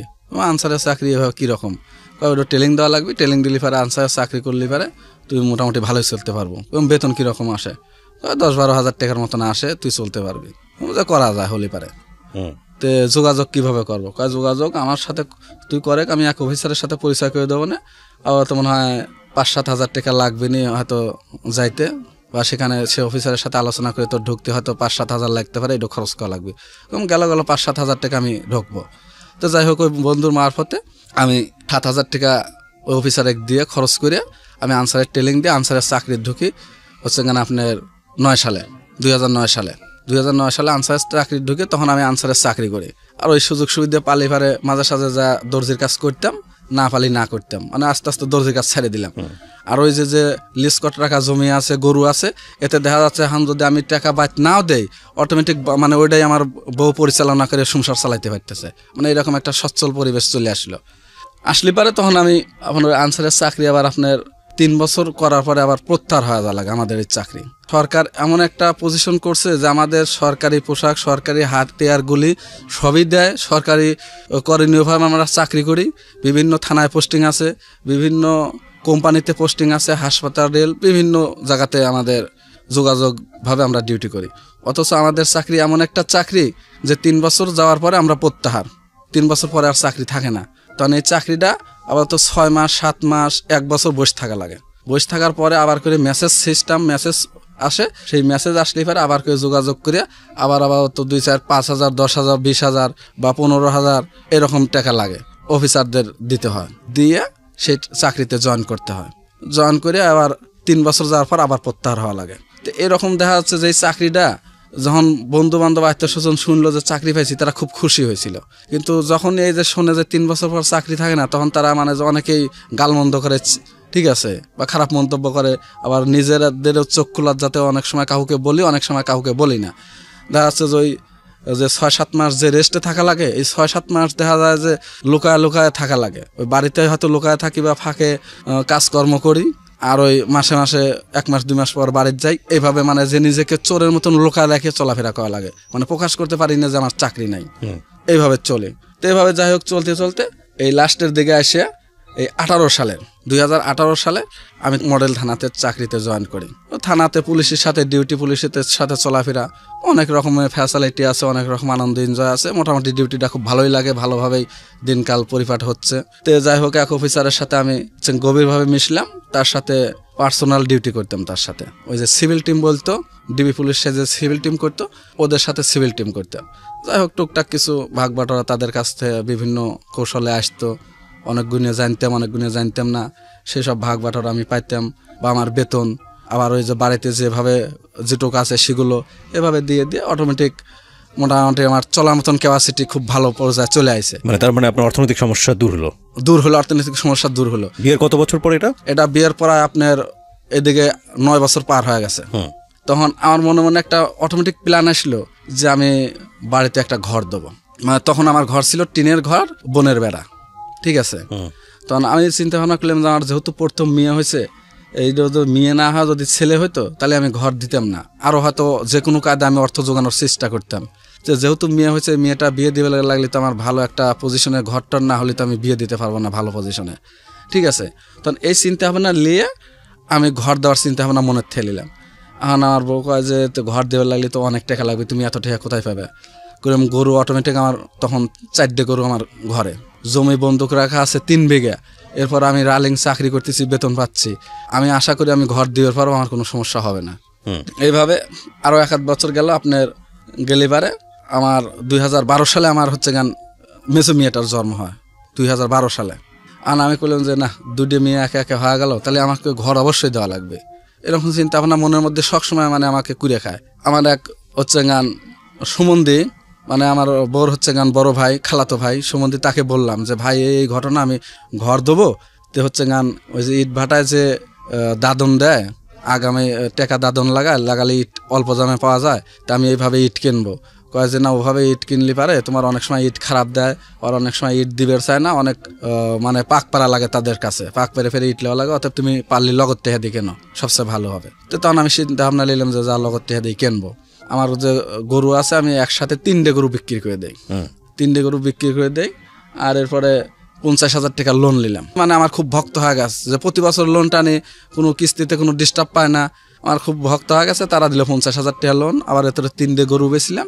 এইভাবে আমি পরে বাড়িতে একটা ঘর দিলাম, 3টে রুম, বারান্দা, বাথরুম বা মোটর গাড়ছি, সবকিছু আগে কমপ্লিট। তখনও কি মার সঙ্গে কথা হয় না? তখনও মায়ের সাথে কথাবার্তা হয় হালকা পাতলা, মানে আমি মনের আগে অনেক সময় কথা বলি, অনেক সময় বলি না, যে ওই মনের একটা যে আগে করে যে দুঃখ কষ্টটা স্মরণ করে।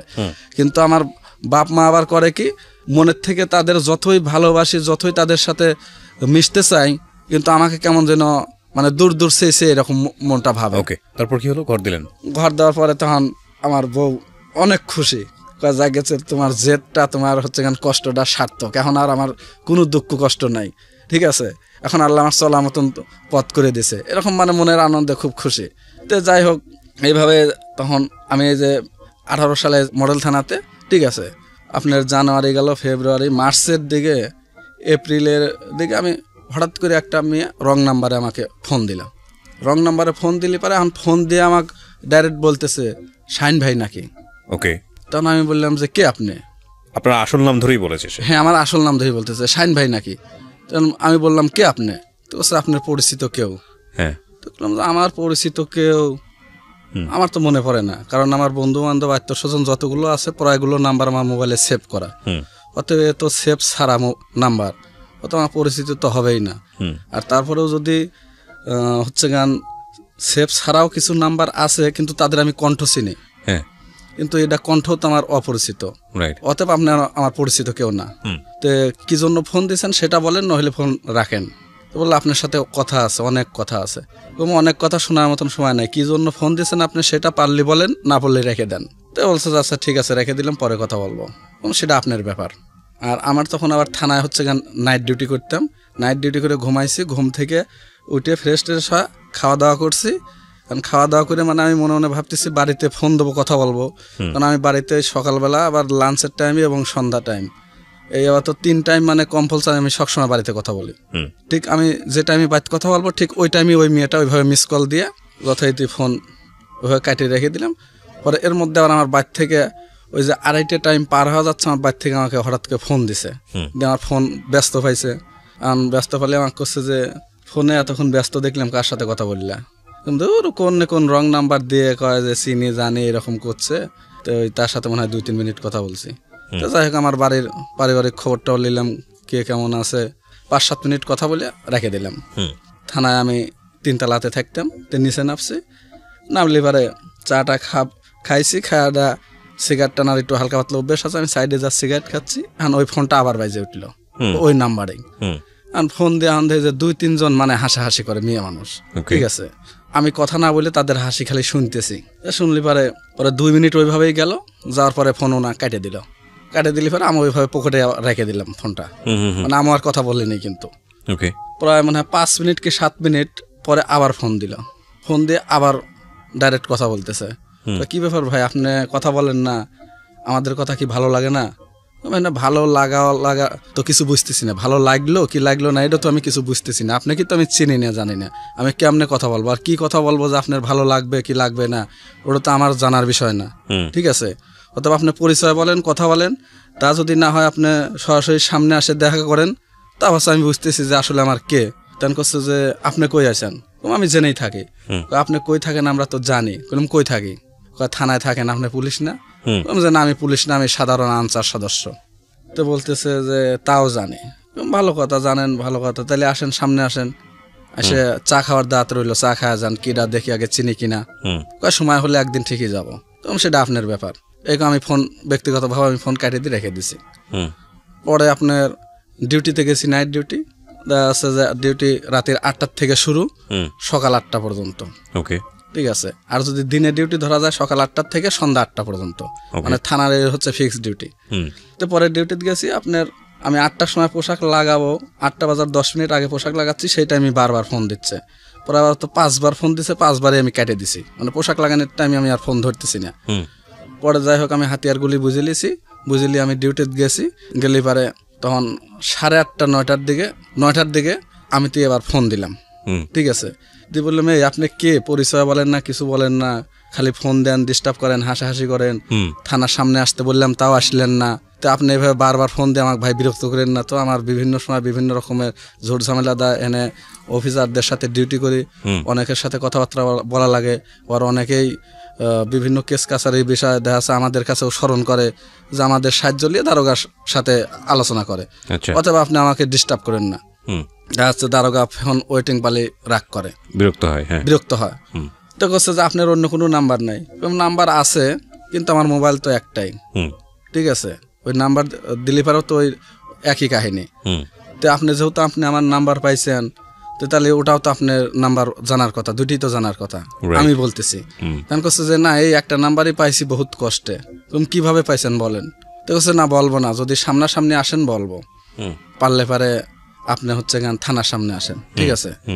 তো বলছে যে না থানার সামনে যাব না, তাহলে আপনি কাজ করেন, সোনি সিনেমা হল চিনেন? আমাকে বলতেছে। তো হ্যাঁ সোনি সিনেমা হল চিনি। তো বলছে তাহলে সেখানে আসেন, সেখানে দেখা হবে, ঠিক আছে? তখন বললাম যে কে কে আসবেন আপনারা? তো কয় আমি আসবো আর আমার একটা বান্ধবী আসবে। তখন বললাম যে বান্ধবী কেমন? তো বলছে যে আমার বান্ধবী এবং আমার ভাগ্নি, এবং ভাগ্নি আবার বান্ধবী হয়, এটা কোন ধরনের কথা, ঠিক আছে? তো বলতেছে যে আমার হচ্ছে চাচতো বোনের মেয়ে, আমার খুব ক্লোজ এবং তার সাথে আমার সবকিছুই শেয়ার চলে, ঠিক আছে? তো ওর সাথে থাকবে। তো আচ্ছা ঠিক আছে। তখন আমি আর যে আমার আর এক বন্দুক সাথে করে লিছি, এটা আর আমি বলি নাই, না বললে আমার বন্দুক সাথে করে লিখেছে। তখন আমি আমার বন্দুক করলাম যে দোস্ত এই ঘটনা, মানে ও আনসারে চাকরি করে। তখন আমি করলাম যে না যা, যদি আবার কোনো ঝোট ঝামেলা হয়, ঢাকা শহরে তো বুঝেছি যে অনেক সময় ছেলে মেয়ে এরকম কথা কয়া ফিটিংই ফেলা দেয়। শেষে আমরা ছোট হোক বড় হোক একটা প্রশাসনের সাথে চলাফেরা করি, থানায় চাকরি করি, যদি এরকম কোনো ঝোট ঝামেলায় পড়ি তাই তো দেখা যাচ্ছে যে ফাঁসে যাব, মানে নিয়াত করি, আবার নিয়াত কাটিয়ে দিলাম যে যাবো না। তো পরে আমি আর যাইনি, দেখা সাক্ষাৎ করিনি, না করলে পারে সেদিন গত হয়ে গেল। তারপরের দিন আমি বাড়িতে যাচ্ছি, মাত্র 2 দিন কর ছুটি লিয়া, মানে বাড়িতে ইমার্জেন্সি একটু দরকার। তো বাদ গেছি, গাবতলী থেকে আমি গাড়িতে উঠছি আমাদের দেশে যাওয়ার জন্য। দিয়ে করছে যে তাহলে আজকাল যে পুলিশ আনসারও ভয় পায়, এটাই বুঝলাম। দেখলাম যে এর আবার বোঝার কি হলো, কেমনে বুঝলেন? আপনি ধরা বাঁধা কথা দিলেন আসবেন দেখা করবেন, অথচ আমরা 2টা লোক যাওয়া ঘন্টার পর ঘন্টা দেরি করলাম, আপনি দেখা করলেন না, ফোনও ধরলেন না, কেটে দিলেন খালি। তো নিশ্চয় তাহলে আপনি ভয় পাইছেন? তো হ্যাঁ ভয় পাইছি আমি।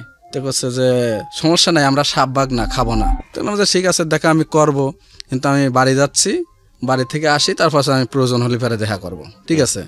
আর আমি কিন্তু বিবাহিত, অর্থাৎ বারবার এই ফোন দিয়ে কোন মতে ফোন দিচ্ছেন না দিচ্ছেন সেটা আপনার ব্যাপার, ওটা আমাকে স্মরণ করে লাভ হবে না। আমি ওদিকে খুব কঠোর, মেয়েদের ভাতাবাজিতে আমি সহজে কিন্তু গলি না, মানে এইভাবে ডাইরেক্টলি বলতেছি। বললে আমি ফোনটা কেটে দিলাম। তখন আমি বাদ গেছি, তখন বিকাল বাজে 4টে 4:30 মতন, আবার ওই ফোনে। তখন আমি বিরক্ত হয়ে কেটে দিলাম যে এখন তো ভাই তোমার কথা বলা যাবে না। তখন বারবার ফোন আসে, লাস্ট আমি সাইলেন্ট করে তুললাম। তা আমার আবার একটা অভ্যাস আছে যে আমার ছেলে মেয়ে আমার বউ আমার ফোন কখনো ধরে না, যত ফোনে আসুক কখনো আমার ফোন তারা রিসিভ করে না। 17টা কল উঠছে, তখন আমি তো নাম্বার দেখি তো চিনি হেলা দিলাম যে সেই মেয়েই, ঠিক আছে? তো তখন আমি ফোন কাটিয়ে দিয়ে থুয়ে দিলাম কাছে, মানে কথাটা তার বললাম না। কথা না বলে তখন আমি বাড়িতে বললাম যে যাই একটু বেড়া আসি, চাটা খেয়ে আসি। মানে এই চলে 5টা 5:30টার দিকে বাড়ি থেকে একটু বাড়াইলাম, বাজার বিলে যা চা পান খাওয়াটা করে, তো মানে একদম ফাঁকে চলে গেলাম, সাইডে আদার সাইডে, মানে ফাঁকা বিলের মধ্যে। যে আমি সেখানে তখন ফোন দিয়ে কথা বললাম ওনার সাথে, মানে তখন আমি ডাইরেক্ট সেদিন 5 দিন পরে আমি ডাইরেক্ট ফোন দিলাম ওই মেয়েকে, দিয়ে কথা বললাম যে আচ্ছা আসলে আপনার এখন পর্যন্ত আমি নামটাও জানতে পারলাম না যে আপনার নামটা কি, খালি কথা বলেই যাচ্ছি, দেশের বাড়ি কোথায়? তো বলতেছে নওগাঁ জেলা। বলে টলেতে আচ্ছা আপনি যে আমি বললাম যে আমি বাড়ি যাচ্ছি বা আমি বিবাহিত, গাড়ির মধ্যে কতবার ফোন দিয়েছেন, ডিস্টার্ব হয়েছে, সাইডে কথা কবে লাগলে অন্য মানুষ মাইন্ড করে বসে, আবার বাড়ি গেছি বারবার ফোন দিচ্ছেন, তো আসলে আপনি কি চান ঘটনাটি খুলে বলেন। তো বলছে আপনার খবর আমার ভালো লাগে। ভালো লাগে মানে আপনি জিজ্ঞেস করেননি দিনের মধ্যে নাম্বারটা কিভাবে পেলেন, কোথা থেকে, কি অবস্থা? আমি ওই তো বলতেছি যে যে ভালো লাগে। ভালো লাগে মানে আপনি আমাকে চেনেন না জানেন না, না চিনলে কেমনে বললাম যে আপনার নাম শাহিন, আপনার ফোন নাম্বার কেমনে পাইলাম? তো বললাম যে হয়তো যে কোনো কায়দা পাইছেন, আমি হয়তো থানায় চাকরি করি, বা আমার নাম্বার আমার নাম ওই যে থানার হচ্ছে গান গেটে যে সেন্টি ডিউটি আছে, মানে সুন্দরকে চারে নাম্বার ঝোলানো থাকে, মানে কার কখনো যে ডিউটি চেঞ্জ হয় ওই নাম্বারে ফোন দিয়ে সেন্টি ডেকে দেয়। তো বললাম হয়তো এইভাবেও পাইতে পারেন। তো কাছে ওভাবে পাইনি, তার থেকে আরো গভীরভাবে পাইছি। বললাম গভীরভাবে কিভাবে? হয়তো আপনার মনে নাই, আপনি আমাদের একটা লোক ধরছিলেন, আমার খালাতো ভাই আসামি ধরছিলেন, তখন আমি যা কথা টথা বলছিলাম বা হন্যে ছাড়া মারা লিয়ে আইছিলাম, তো সেই দিন আপনাকে দেখছিলাম, ঠিক আছে? আমি হয়তো আপনাকে দেখলে পারো, হয়তো আমি খেয়াল করি যে আসলে কে, হয়তো দেখার পর হয়তো বুঝতে পারবো যে না সেই মেয়েটাই হয়তো দেখছিলাম এক সময়, ঠিক আছে? তো লাস্টে করছে যে তাহলে বাড়ি থেকে এসে দেখা করেন, এবার যেন ভয় পায়েন না। আচ্ছা ঠিক আছে ভয় পাবো না, দেখা করবো। তো তখন বাড়ি থেকে আমি 3 দিন পরে এসে 4 দিনের দিন ওনার সাথে আমি দেখা করলাম। আর উনি ওর ওই যে সেই ভাগ্নিকে সাথে করে নিয়ে গেছে, ওনার খুব ক্লোজ বলে বান্ধবী এবং ভাগ্নি। আর ওই রাজিয়া আবার হচ্ছে আর একটা ছেলের সাথে করে গেছে, আচ্ছা, বারবার কাক যেন ফোন দিচ্ছে। তখন আমার মনে কেমন যেন একটু মানে ফটকা বাজে গেল অটোমেটিক, কে রে আসলে এইভাবে আসে আবার বারবার হচ্ছে কেন আর একজনে ফোন দেয়, ফিটিংই পড়ে গেলাম না কেবাকি, মানে আমার অটোমেটিক এটাও মানে মনে সন্দেহ ধরে গেল যে ওর ভাগ্নি পাস পরে আবার ফোন দেয়, তো মনে হয় ফিটিংয়ে আমি পড়ে গেলাম।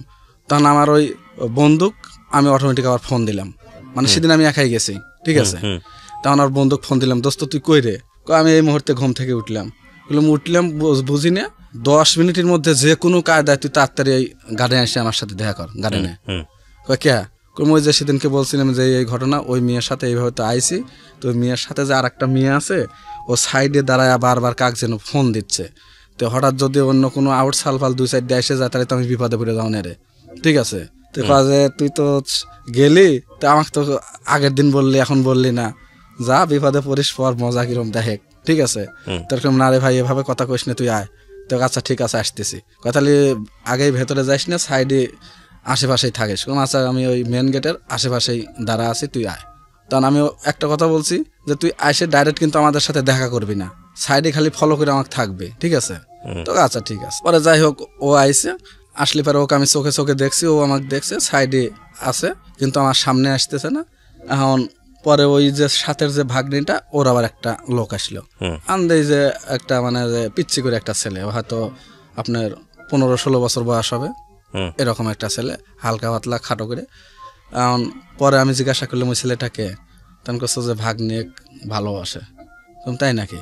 তো করছো যে হ্যাঁ। তো তাহলে তো তোমার খালা ভাগ্নির খুব ভালো মিল আছে, ভাগ্নি হচ্ছে গান ভালোবাসে, সেই লাভারে ফোন দিয়ে আসলো, আর তুমি আমাকে ভালোবাসার জন্য আমাকে ডেকে নিয়ে আসলে, তাহলে তো তোমাদের খুব ভালো মিল আছে দেখতেছি, ঠিক আছে। তবে এই মিল যত সম্ভব তোমাদের বেশি দিন থাকবে না। তো কয়া যে আর একজন আমাদের সাথে আছে, কে? আমার সম্পর্কে একটা ভাইস্তে আছে, আমরা খুব গভীর, এই 3 জন যেখানেই যাই একসাথে বেড়াইতে যাই, যে কোনো জিনিস খাইলে একসাথে খাই, মানে খুব আড্ডা মারি, ঠিক আছে। তো লাস্টে করলাম যে আসলে তুমি কি করো? আমি তখন ওই মেয়ে জিজ্ঞাসা করতেছি, মানে তখন আমি তুমি বললাম, আপনার ভাষা বাদ দিয়ে, মানে এতক্ষণ আপনার ওপরে ছিলাম, পরে আমি তুমি বললাম যে আসলে তুমি কি করো? তো করছে যে এমনিতেই বেকার ঘুরে বেড়াই। উনি হচ্ছে গান ওখানে দেখা সাক্ষাৎ করে কথাটা বললে আসলে আর আমাকে ডাইরেক্ট বললো যে আপনাকে আমার খুব ভালো লাগে, ঠিক আছে, আপনাকে আমি ভালোবাসি। তো বললাম যে আসলে ভালোবাসি কথাটা বলা যতটুকু সহজ, আসলে বাস্তবে টিকে রাখাটা খুব কঠিন, ঠিক আছে। আর আমি একে একে 2 বিয়ের ভালোবাসার স্যাক খাইছি, এই ভালোবাসা কথাটা আমার কাছে ভালো লাগে না, ঠিক আছে। আর তা হচ্ছে আমি বিবাহিত, তুমি বলতে চাও যে আমি অবিবাহিত, ঠিক আছে।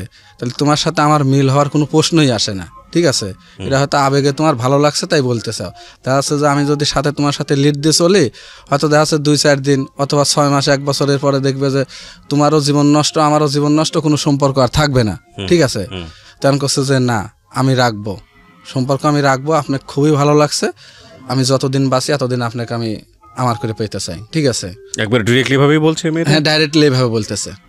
তাহলে আমি বললাম যে এভাবে পাইতে চাইলে তখন তো তোমাকে আমার বিয়ে করতে হবে, আমি বলতেছি, কিন্তু আমি তো বিয়ে করতে পারবো না। তার কাছে সে বিয়ের হিসাব পরে, সে চিন্তা পরে দেখা যাবে, ঠিক আছে। এইভাবে যাই হোক গল্প টল্প করে আমরা মতন আমরা চলে আসলাম। আসার 2 দিন পরে উনি আবার আমাকে ফোন দিচ্ছে যে চলো কোথাও বেড়াইতে যাই, ঠিক আছে। তার সাথে বিভিন্ন ভাবে জড়িয়ে গেলাম, মায়ের বাঁধনে জড়িয়ে গেলাম, ঠিক আছে। মানে এমন পর্যায়ে মায়ের বাঁধনে জড়িয়ে গেলাম যে তাকে আমি আর ভুলতে পারতেছি না।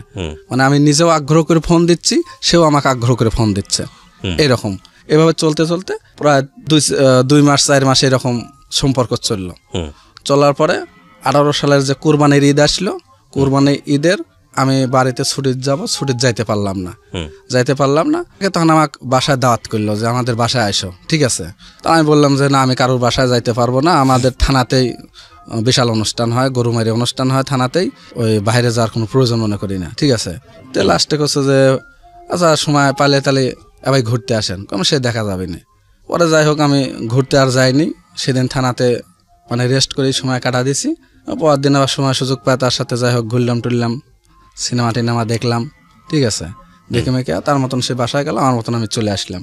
তেমন হঠাৎ করে তার 2 দিন পরে বাড়িতে যে সেই ভাগ্নির হচ্ছে গান বাপ মা বুঝতে পারছে যে যুথির মাধ্যমে তার ভাগ্নি হচ্ছে গান আর একটা ছেলের সাথে প্রেম করে, এটা তার বাপ মা বুঝতে পারছে, মানে ওর ভাগ্নির বাপ মা বুঝতে পারলে পারে তখন যে তোমার মেয়ে এই কাজ করে আমার মেয়ে হয়তো খারাপের দিকে ঠেলে দিচ্ছে, তো এটা কিন্তু ঠিক করতেছে না, কইছে যে না আমার মেয়েটা করেই নাই, কইছে তোমার মেয়ের ফোন দিয়েই ও কথা বলে। তখন ওর বাপ মা জানাজানি হলে পরে এরপর চাপ সৃষ্টি করে, মানে বলে যে না আমি কথা বলাই না, সে ছেলে চিনি না জানি না, এরকম চাপ সৃষ্টি করলে এক পর্যায়ের বাপ মার সাথে রাগারাগি গন্ডগোল, তখন ও রাগ করে ভাত খায় না। আপনার ফ্যামিলিতেও কিন্তু আপনি কিছু জানাননি? না, আমার ফ্যামিলিকেও কিছু আমি জানাই নাই। ওকে, একটা বিষয় খেয়াল রাখবেন, 9 বছর এই লোকটা ফাইট করে সংসারটা একটা ভালো অবস্থায় এনেছে। কটা বাচ্চা তখন আপনার? তখন আমার যথারীতি 3 বাচ্চাই হয়ে গেছে। 3টা বাচ্চা নিয়ে সুখের সংসার। এই সুখের সংসারের মধ্যে এই মেয়েটা ঢুকে পড়েছে বা উনিও তাকে প্রশ্রয় দিচ্ছেন। হ্যাঁ, তারপর? ও 2 দিন না খায় আছে, ভাত খায় না। আর এই মেয়েটা 2 দিন না খায় আছে, আমি শোনার পরে আমার খুব কষ্ট লাগলো। মেয়েটা কি চাচ্ছে আপনার কাছ থেকে? মানে ওই যে তাদের সাথে ওই যে তার ভাগ্নের বাপ মা একটু খারাপ আচরণ করছে, হ্যাঁ, এজন্য রাগ করে 2 দিন ভাত খায় নাই। ওকে, আপনার সঙ্গে তো না বিষয়টা? না, আমার সঙ্গে না। ওকে। তো তার পাশে ওনার ভাগ্নে আবার আমাকে ফোন দিছে, ফোন দিয়ে আমাকে করছে যে আঙ্কেল এই ঘটনা, তো আন্টি তো 2 দিন ধরে ভাত খায় না। আরো 2 দিন পার হয়ে গেল, ওই দিন আরো 2 দিন, 4 দিনের দিন। আমি ওই টাইমে আবার নাইট ডিউটি চলতেছে। আবার 4 দিনের দিন হঠাৎ করে সকালবেলা ভোরে 6টার সময় আমি যে দারোগার সাথে ডিউটি করতেছি, তো 6টার দিকে দারোগা আমাদের রেস্টে দিল, মানে 8টা পর্যন্ত কিন্তু ডিউটি, 6টার সময় রেস্টে দিল। যখন কোনো জোর ঝামেলা নাই, ঈদের পরে আবার তো রেস্টে যাও, যদি কখনো কোনো সমস্যা লাগে ফোন দেওয়ার সাথে সাথে দ্রুত গতিতে নিচে নেমে আসবে কিন্তু, আর যদি না দরকার হয় তাহলে তার যাওয়া লাগবে না। ওকে, এই কথা বলে দারোগার মতন দারোগা রেস্টে গেল, আমার মতন আমরা রেস্টে আসলাম যার যার বেডে। আসলি পারে তখন হঠাৎ করে আমার একটু ঘুমের মতন আইসি, আর ফোন বাজে উঠছে আমার। আর ফোন বাজে উঠলি পারে আমি ফোনটা মানে দেখিও নি যে নাম্বার ডাকার বা রিসিভও করিনি, শুধু ফোন দেখি আমি পারাফারি করে আবার পোশাক লাগাইছি, পারাফারি করে নিচে নামতেছি। আর নিচে নেমে দেখি যে না, গাড়ির জায়গায় গাড়ি আছে, লোকজন কেউ নাই। তখন আমি ফোন বিলে তাকাইলাম যে তাহলে ফোনটা দিল কে। আর ফোন বিলে তাকা দেখি যে সেই মেয়েটার ফোন। তো লাস্টে আমি ওপরে আবার উঠে আসতেছি, আর ওই মেয়েটাকে আমি ফোন দিলাম যে এত সকালে ফোন, ঘটনা কি হয়েছে? তো বলছে যে আমি বাসা থেকে বাড়া আইছি, বাসা থেকে বেরিয়ে আইছি। বাসা থেকে বেরিয়ে আইসো মানে? তখন দাঁড়া আছি, তো এত সালে আমি কি করতে পারি? তো বলছে যে আমার সাথে একটু দেখা করে যান। তো বললাম এই মুহূর্তে দেখা করা আমি তো কিছুই বুঝতেছি না। অত বোঝার দরকার নাই, আসবার কইছি আসেন, আর যদি না আসেন তাহলে আমি যে রালিং কথা বলা অবস্থা আমি এইভাবে দৌড়া কিন্তু গাড়ির তলে যা আত্মহত্যা করবো। ওকে, এই মেয়েটা আমাকে বলতেছে। তখন আমি বললাম যে আগা মাথা কিছু বুঝলাম না, তুমি যে দৌড়ে যা আত্মহত্যা করবা, তোমার শখ জায়গায় তুমি আত্মহত্যা করো। তখন মানে যে ফোনে কান্না করতে লাগলো, কারণ রিয়ালি কিন্তু আমি সত্যি কথা বলতেছি, সিরিয়াসলি। তখন বললাম আচ্ছা ঠিক আছে দাঁড়াও আমি আসতেছি। পরে আমি উপরে যা শার্টটা খুলে আমার যে পোশাক পরা আছে, প্যান্টের পোশাক, ওর প্যান্টের পোশাক ঠিকই আছে, বুট পরাও পায়ে আছে, আমি উপরে শুধু একটা সিভিল গেঞ্জি গায়ে দিলাম। আনজা আধেই যে হ্যাঁ উনি দাঁড়া আছে, চোখ মুখ মানে যে একদম শুকনা শুকনা লাগতেছে, দাঁড়া আছে, একটা ভ্যানিটি ব্যাগ সাইডে, এক পোশাকে, আর কোনো পোশাক তার কাছে নাই, কাপড় চোপড়ও নাই। তো আমি বলছিলাম যে কই যাবে এখন? কয় জানি না, আর আপনি কোথাও পারলে রাখেন, না পারলে পরে আমার 2 চোখ জেনে যা সেনে যাবো, আর নইলে আত্মহত্যা করবো, আর এর জন্য দায়ী থাকবেন আপনি। দেখো আমি আবার কোন ধরনের বুদ্ধি খাটাইলে আমি তো কিছুই বুঝতেছি না। আমি কাছে না বুদ্ধি না, যেটা সত্য সেটাই বলতেছি।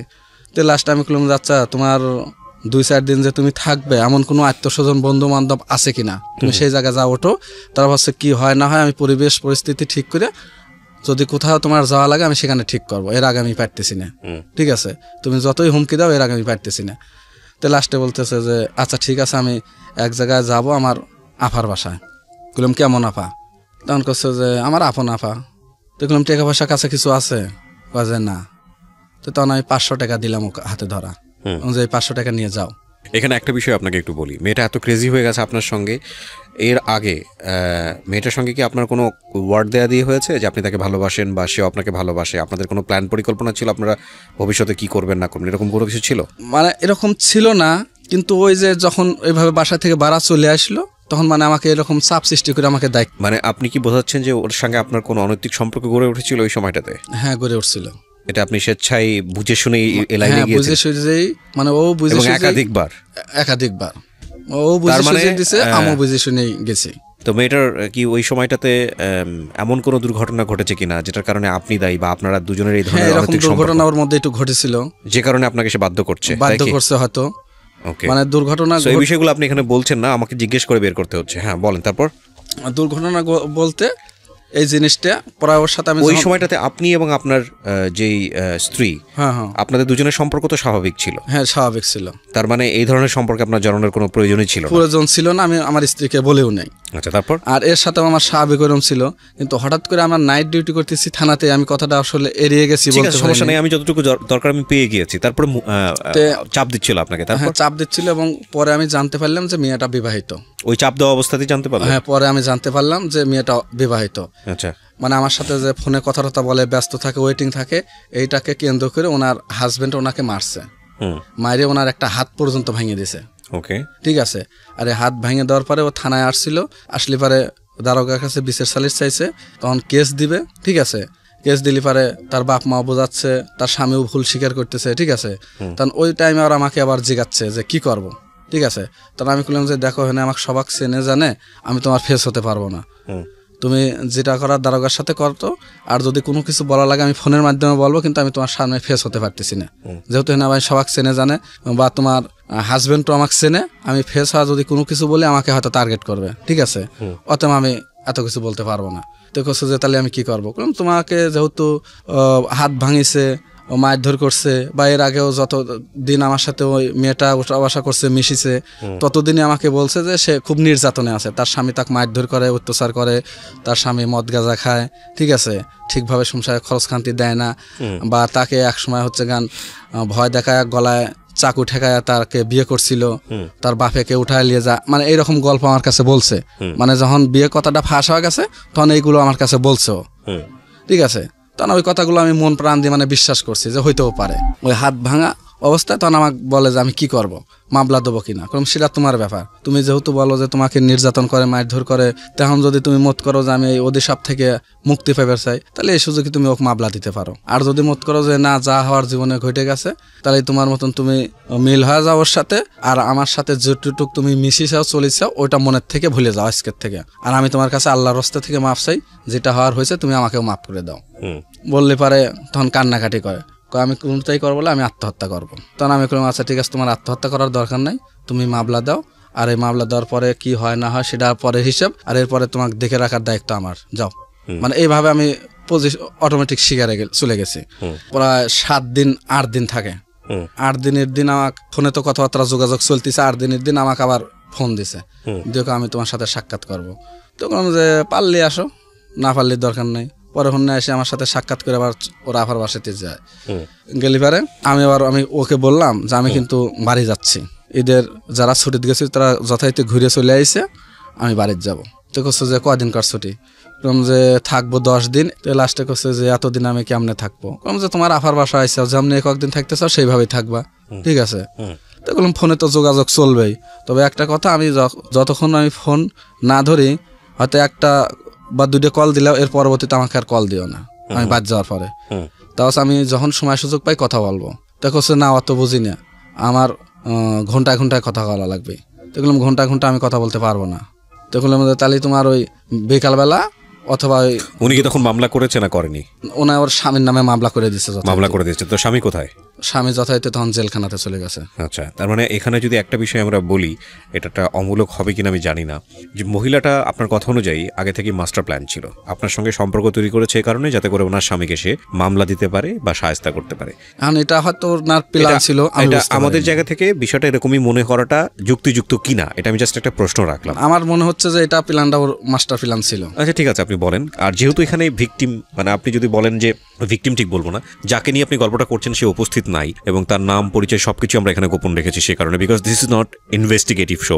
ইভেন আপনার নাম পরিচয় আমরা গোপন রেখেছি, আমরা শুধু মূল ঘটনাকে তুলে ধরতে চাই, আমরা আসলে কারো দিকে আঙ্গুল বাড়াতে চাই না। আমরা বলতে চাই একটাই কারণে, যে যেই অবস্থায় যাক না কেন, উনি যতটুকু দোষ করেছে বা করেনি, বা আপনি যতটুকু করেছেন বা করেননি, সাফারার আপনারা দুজনেরই হয়েছেন, ভিকটিম আপনারা দুজনই হয়েছেন, এরকম যাতে কেউ না করে। বাট সেই ভিকটিমেশনটা আসলে কি সেটা আমরা একটু সামনে থেকে এই জন্য আমি বিষয়টা বলতে চাচ্ছি। তারপরে কি হলো যে এইভাবে তখন ওনাকে কি নারী শিশু নির্যাতন আইনে ওনাকে অ্যারেস্ট করা হয়েছে, অ্যারেস্ট করে উনি ওই কেসে ফাঁসে গেছে জেলে। তখন উনি জেলে, আর উনি ওইভাবে যাওয়ার আফার বাসাতে। ঠিক আছে। তো তখন আমি আফার বাসা থাকলে পারে আমার মতন আমি বাড়িতে ছুটি আমার শেষ না হতেই ও আমাকে বারবার ফোন দিয়ে বিরক্ত করতেছে দেখা করার জন্য বা আসার জন্য। তখন আমার ছুটি হাতে 3 দিন থাকা অবস্থায়, মানে এখনো 3 দিন ছুটি আছেই থাকা অবস্থায়, আমি মানে চলে আসতেছি, ঢাকা আসবো। ঠিক আছে। এখন আমার ওয়াইফ কয় যে এখনো 3-4 দিন রয়েছে, তুমি কৃষক যাবে ঢাকা। এমনিতেই দরকার আছে। এমনিতে দরকার আছে মানে কই যাবা? তো বললাম যে একটু গাজীপুর যাব। তখন গাজীপুর কিসব? তো গাজীপুর আমার এক বন্ধু থাকে, তখন ওর কাছে যাব।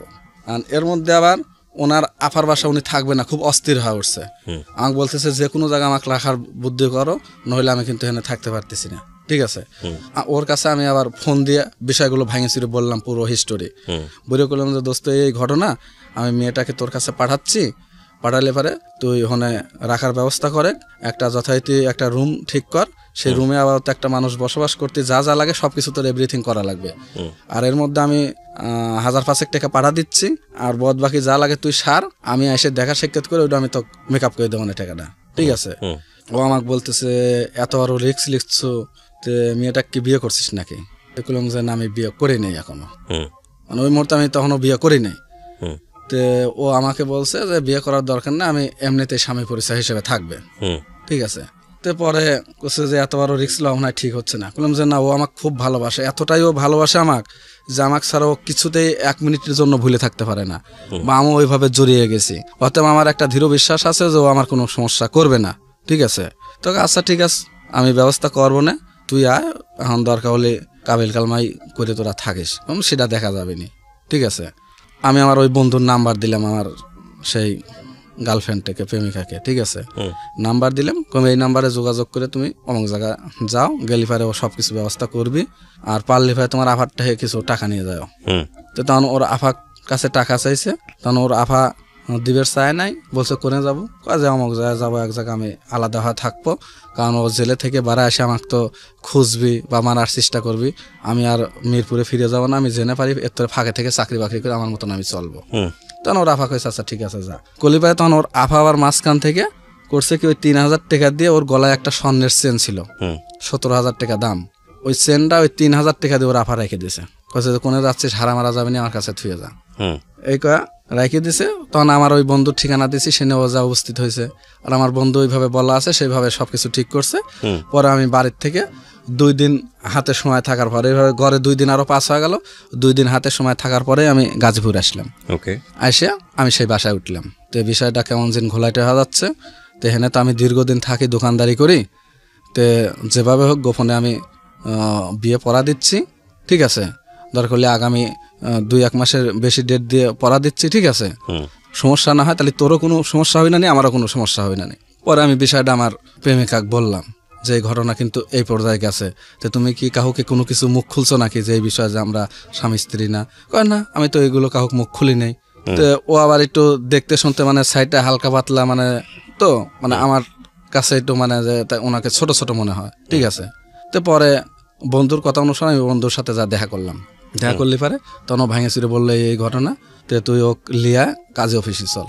তো তখন লাস্টে আমি দেখলাম যে যেহেতু বিপদে পড়ে গেছি, আর যে পথে পাওয়া দিছি এখন এটা যদি না করি তাহলে দেখা যাচ্ছে এইরকম থাকলে পারে আরো বড় ধরনের বিপদ হইতে পারে, মানে এরকম আমার একটা মনে চিন্তা ভাবনা আসলো। পরে ওরে লিয়া কাজী অফিসে যায়া বিয়ে করলাম। বিয়ে করে পরে আমি বাসায় এসে আমি ওরে বললাম যে শোনো, এতদিন একরকম ছিল, এখন একরকম হলো। ঠিক আছে, আর আমি তোমাকে কিছু কিছু কথা বলবো, কথাগুলো কিন্তু তোমার মনোযোগ দিয়ে শুনতে হবে বা করতে হবে। আল্লাহর হাদিস কোরআন মানে কিন্তু এখন তোমাকে বিয়ে করছি, তুমি আমার স্ত্রী, আমি তোমার স্বামী। ঠিক আছে, তো এখন আমার আদেশ নির্দেশ অনুসারে তোমাকে চলতে হবে। আর ওই কারোর সাথে ফোনে টোনে কোনো কথাবার্তা বলা যাবে না। ওর আবার একটা বদ অভ্যেস আছে কি, ও মানে যে কোনো লোকের সাথে পরিচয় হলে ফ্রিলি মানে বন্ধুত্ব সম্পর্ক গড়ে ওঠে এবং তাদের সাথে ফোনে যোগাযোগ করে কথাবার্তা বলে। ঠিক আছে। ওনার হাজবেন্ড কি কোনো ডিভোর্স দিয়েছিলেন তার আগে? হ্যাঁ, ওর হাজবেন্ডে ডিভোর্স ওই মুহূর্তে দেয় নাই। তার মানে এটা তো আপনি তো লিগ্যালি আপনিও ফেসে যান বিষয়টা, লিগ্যালি আইনগতভাবে আমিও ফেসে যাই। আপনিও আপনার স্ত্রীর কাছ থেকে পারমিশন নেননি তখন? না, আমি স্ত্রীর কাছ থেকে পারমিশন নেইনি বা স্ত্রী বলেও নেই। এক কাজ করা যায়, এখন তুমি যে ওটাকে তোমার ডিভোর্স দিতে হবে। ঠিক আছে, কয় হ্যাঁ ডিভোর্স দেবো। তখন ওই মুহূর্তে আমাদের কাছে কোনো টাকা পয়সা ছিল না খুব একটা, না থাকলে পারে মাসখানেক পরে ওনার ওই স্বামীকে ডিভোর্স দেওয়া হয়। ডিভোর্স দেওয়া, তখন উনি জেলে? হ্যাঁ, তখন উনি জেলে। আর ডিভোর্স দেওয়া হলে পারে তখন ডিভোর্সের কাগজ যথারীতি চলে গেল। আর এর মধ্যে কিন্তু দেখতে দেখতে পাড়ায় ওই নতুন বাসালি আমার কিন্তু 17-18 দিন চলতেছে। ঠিক আছে, মানে নতুন অবস্থায় 17-18 দিন চলতেছে। এই 17-18 দিনের মধ্যে হয়তো আমার বলা আগেই উচিত ছিল যে ওর বাপ মা আর খোঁজ করে নাই। এই 17-18 দিনের মধ্যে মেয়ে কোথায় গেল খোঁজ করে নাই। ঠিক আছে, 20 দিন নাকি 21 দিনের মাথায় ওনার সেই ভাগ্নি ওনার মাইক দিয়ে আমার সাথে কথা বলাচ্ছে আমার ফোন নাম্বারে, ওর কাছে ফোন নাম্বার আছে, কথা বলাচ্ছে। তখন করছে যে আঙ্কেল নানি কথা বলবে। কি কথা বলবে? ও কয় যে কথা বলেন। তখন আমার সাথে কথা বললো, অনেক কথা টথাই বললো। আর বাবা আমার মেয়ে কই রাখছাও, কি হয়েছে, আমার মেয়ে কোথায় রাখছাও বলো, না হলে ভাই কিন্তু আমি তোমার নামে মামলা করবো। কারণ সেটা আপনার ব্যাপার, আপনার মামলা করেন আর যা করেন সেটা আপনার ব্যাপার। আপনার মেয়ে কই গেছে না গেছে আমি কেমনে বুঝবো? ঠিক আছে, আপনার মেয়েকে আমার সাথে আইছে, কেউ কোনো সাক্ষী প্রমাণ আছে না কেউ বলেইছে? কয়ে না তোমার সাথে কথা টথা বলে আমরা অনেক আগের থেকে শুনছিলাম, টের পাইছিলাম, তা আমাদের দৃঢ় বিশ্বাস তোমার কাছেই আছে। ঠিক আছে, আমি যে থানায় ডিউটি করতেছি, এসে দেখেন যে আমার কাছে আছে কিনা আছে। তা আমি আবার এই থানায় ডিউটি করি, সময় সুযোগ পাইলে আমি ওখানে যা সাক্ষাৎ করে আসি, আবার এসে থানায় ডিউটি ধরি, এভাবে যাতায়াত করি। পরে ওনার মা আর পাত্তা পাইল না আমার কথায়, পাত্তা না পাইলে পরে এইভাবে পরে একে একে 2-3 মাস পার হয়ে চলে যাচ্ছে। যাওয়ার পর তখন আমার মনের মধ্যে বারবার খালি মানে যাবার ধোকা পারিবার লিখতেছে যে মানুষের বিপদ আপদ অসুখ বিসুখ হইতেই পারে। তখন যদি একটা দুর্ঘটনা ঘটে যায়, একতে এক বিপদের কাজ করে থইলাম, আবার যদি এরকম বিপদ হয় তাহলে তো আমি কঠিন আকারে আমি ফাঁসে যাব। অতএব তার বাপ মাকে আমার ভাঙে চুরে বলা উচিত। ঠিক আছে, আমার এই দ্বিতীয় যে ওয়াইফ, এর আমি বললাম যে এই ঘটনা বিষয়টা তোমার বাপ মার সাথে মনে হয় শেয়ার করাটাই ভালো হবে। ঠিক আছে, তখন করছে যে না আরো কিছুদিন যাক। কোন যে না আরো কিছুদিন যাক না, এখন আজ 3 মাস চলতেছে, তুমি এখন পর্যন্ত চাকরি করবে বলে এখন পর্যন্ত কোনো চাকরি ঢুকতে পারো নাই। বা আমি হচ্ছে কেন আমার বাড়িতে আগে দেখা যাচ্ছে যে 10-15 হাজার 16 হাজার টাকা বাইট পাঠাইছি, আর 15-16 হাজার টাকা আমি বাইট পাঠাতে পারতেছি না। বাইট পাঠাচ্ছি কত 10,000 11,000, আছে মাঝখানে কিন্তু আমার 5-6 হাজার টাকা খায়া গেছে। আর এই 5-6 হাজার কিন্তু তোমার পিছনে ব্যয় হচ্ছে। অতএব আমি ওদিকেও আমি ধরা খাওয়া যাচ্ছে আস্তে আস্তে। তোমার এই বিষয়টা মনে হয় আলোচনা করে ভাঙে শেয়ার হওয়াটাই ভালো। তাছাড়া তোমার বাপ মা কি বলে সেটাও শোনা যায়, আর তুমি অচিরেই চেষ্টা করো যে কোনো জায়গায় চাকরির ঢোকার জন্য। তখন আমার বন্ধুকে আমি একটু চাপ দিলাম, দোস্ত একটা চাকরি বাকরি যে কোনোভাবে দেখতো, কাউকে ধরে মরে ব্যবস্থা করে দেওয়া যায় নাকি কোনো গার্মেন্টসে, নইলে তো আমি ফাঁসে যাবো। আচ্ছা ব্যবস্থা করবো না। এভাবে যাই হোক, আমার এই বন্ধুর আর এক বন্ধুর মারফতে চাকরি দিয়ে দেয়। ফোন নাম্বারটা আমার দ্বিতীয় ওয়াইফের কাছে থাকে। ঠিক আছে, দিয়ে চাকরি বাকরি করতেছে, খুব আনন্দ খুশিতে আছে, আমিও আনন্দ খুশি যাতায়াত করতেছি। আন পরে ওর ফোনে আমি মাঝে সাঝে ব্যস্ত পাই। তখন আমি কই যে কি ব্যাপার, ব্যস্ত কার সাথে কথা বলো? কয় যে আফার কাছে ফোন দিয়েছিলাম, আবার কয় মার কাছে ফোন দিয়েছিলাম। আমি আর কিছু মনে করি না, যাই গিয়া। ওরা আমি যখন বাসায় যাই তখন দেখি যে ওর ফোন আমি আবার চেক করি। ঠিক আছে, যে কি বাপ মায়ের সাথে তুই কথা বলবি না, অথচ বারবার কথা বলতেছিস ঘটনা কেন, চেক করে একটা নাম্বার আমি পাই। সেই নাম্বারটা মনে তো আমার মোবাইলে আমি সেভ করে রাখি। সেভ করে রাখলে পরে শুধু ভি দিয়ে সেভ করে রাখছি, অন্য কিছু আর না। ওকে আমি বলেও নেই, না বললে তখন মাঝে সাঝে ওই নাম্বারে আমি কথা বলা দেখি, ওয়েটিং দেখি, ব্যস্ত দেখি। তখন আমি জিজ্ঞাসা করলাম আসলে এই নাম্বারটা কার, আমাকে সত্যি করে বলো তো। তোর কাছে যে আমার ভাইয়ের। কেমন ভাই? খালাতো ভাই। কোথায় থাকে? বিদেশ থাকে। তো বিদেশ থাকে তো দেখতেছি দেশি নাম্বার, বাংলাদেশে আইছে। আচ্ছা ভালো কথা, তাও কিছু মনে করলাম না। এখন ওখানে দেখি যে আমার সামনেই কথা বলে, ইরকি রহস্য করে, হাসাহাসি অনেক কিছু। তখন আস্তে আস্তে কেমন যেন আমার মাইন্ডে লেগে গেল। ঠিক আছে, তখন আমি আবার একটু আস্তে আস্তে কঠোর হইলাম, কারণ যে দেখো এমন কিছু করো না যে তোমার আমার সম্পর্কটা কিন্তু জটিল হয়ে যাবে বা রাগারাগি হবে, কালাকালি হবে, এরকম কিন্তু আমি চাই না। যদিও তোমার ভাই হয়ে থাকে স্বাভাবিকভাবে কথা বলো, আর বেশি কথা বলার দরকার নাই। আর যদি অন্য কেউ হয়ে থাকে একদম মনের থেকে কাটিয়ে হেলা দাও। তো বলছে যে না, আমি যেদিন থেকে বাড়ি ছাড়ছি সেদিন থেকে আমার দূর চিনতে আর ওইসব চিন্তা ভাবনা আমার মনের মধ্যে নাই। আমার আবার এই দিকে চাকরি, ওই যে বললাম যে আনসারের চাকরি করবে লাগলে পারে আপনার 3 বছর পর প্রত্যাহার হয়, 6 মাস 1 বছর বসে থাকলে চাকরি পাই না, বেকার থাকা লাগে। তখন এই 1 বছর আবার আমি গাজীপুরে যায় আমিও নতুন করে এক জায়গায় চাকরি নিলাম, নিয়ে ওর সাথে ওইভাবে চলতেছি, কোনো সমস্যা নাই। তো হঠাৎ করে 2-4 মাস চাকরি করার পরে আমি বাড়ি গেলাম, যেমন হয় 2 দিন থাকলাম, কারণ পার্সোনাল কোম্পানির চাকরি ছুটি পাওয়া যায় না। ওরা আবার এসে চাকরি করতেছি, তো যার আন্ডারে কাজ করতেছি তার সাথে সাধারণ কথা নিয়ে তর্ক বিতর্ক লাগে আমার এমন পর্যায়ে চলে গেল যে আমার চাকরি মানে রিজাইন দিতে হলো সেই জায়গাতে। তখন আমার 5 মাস চাকরি করার পরে আমি ওই চাকরি রিজাইন দিলাম। রিজাইনটা আমি বাড়িতে গেলাম, বাড়িতে গেলে পরে বাড়ি যাওয়ার পরে 1 সপ্তাহ থাকলাম। 1 সপ্তাহ থাকার পরে আবার আমি ঢাকা আসলাম। স্ত্রী গুলো যে তুমি বলে ছুটির মাটি পাও না, আবার 1 সপ্তাহ কেমনে থাকলো? তো এগুলো দিছে কোম্পানি 1 সপ্তাহ ছুটি দিছিল, মানে তাও প্যাচটা আমি বুঝতে দেয় নাই, না বুঝতে দিয়ে আমার মতন আমি চলে আসছি। আসে তখন চেষ্টা করছি হেনে ওখানে চাকরির জন্য, পরে সহজে চাকরি হয় না, না হলে পরে তখন চিন্তা করলাম বসে থেকে তো চলবি না। তখন আমি আবার টেইলার্সের কাজ তো যে আমার পূর্বে জানাইছিল, তখন ওই টেইলার্সের দোকানে আমি আবার কাজ করে লাগলাম। ওখানে পরিচিত দোকানে ইয়ে করে বন্ধু কয়টা দিল, কাজ করতেছি, চলতেছি করে এভাবে চলতেছি। বাড়িতে যাচ্ছি, এর কাছেও থাকতেছি, বাড়িতেও যাচ্ছি, এরকম চলতেছি।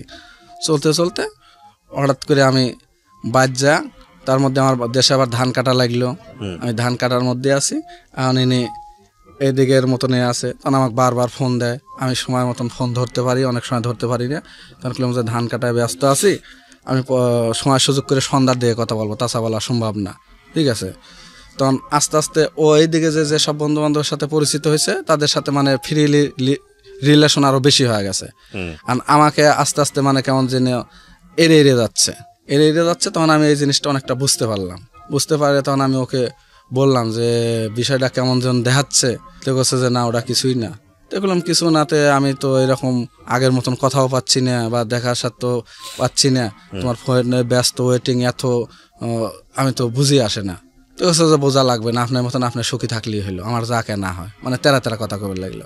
বাড়ি থেকে আমি আবার জোর করেই আবার ঢাকা আসলি পারে, তার মধ্যে আবার রোজা বাঁধতে গেল, রোজা বাঁধলি পারে, রোজার মধ্যে এসে আমি টেলার্সের কাজ করতেছি আবার করে বললি ভাই, তখন আমার বাড়িতে আবার গরু বাছুর আছে, মানে একটা ষাঁড় গরু বিক্রি করবো, সেই ষাঁড় গরুটা আবার দড়ি মরি ছিঁড়ে যায়, একদিন নাকি বাড়িতে অন্যায় করছে, আমার বউ কান্না করবে লাগলো, আবার টেলার্সের কাজ বাদ দিয়ে আবার আমি বাড়িতে গেলাম, যা গরু ডালিয়ে পরিচালনা করতেছি, আর এর সাথে ফোনে যোগাযোগ থাকতেছে, কিন্তু যোগাযোগ থাকতেছে কিন্তু আমাকে মানে আর আস্তে আস্তে খালি মানে এড়িয়ে যাচ্ছে, যে আসলে ও কি করতেছে আমি বুঝে উঠতে পারতেছি না।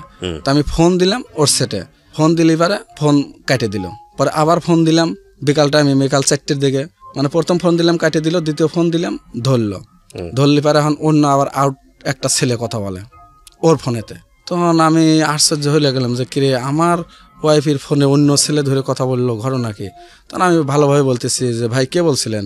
তখন আমাকে বলে যে তুই কে, এই ডাইরেক্ট এইভাবে করছে যে তুই কে, তখন বললাম যে তুই কে আবার কোন ধরনের কথা বললেন ভাই? ওর কাছে ফোন দিছে, ও আমাকে হ্যালো করছে যে আমি পরে কথা কই মানে তুমি এখন কই, আর এরাই বা কারা? আমি তোমাকে সব পরে বলতেছি। তো তখন এই ফোন কাটে দিয়ে পরে আবার ফোন ধরে না, তখন সন্ধ্যা 7টার দিকে ফোন দিলে পরে কান্নাকাটি করলে পরে বললাম যে কি হয়েছে কান্নাকাটি করো কে? করছে যে আমার ফোন তাই কেড়ে লিছে। কে কেড়ে লিছে? ওই যে আমি এক জায়গায় বেড়াইতে গেছিলাম আর ওই ছেলেরা আমার ফোন কেড়ে লিছে। ওকে।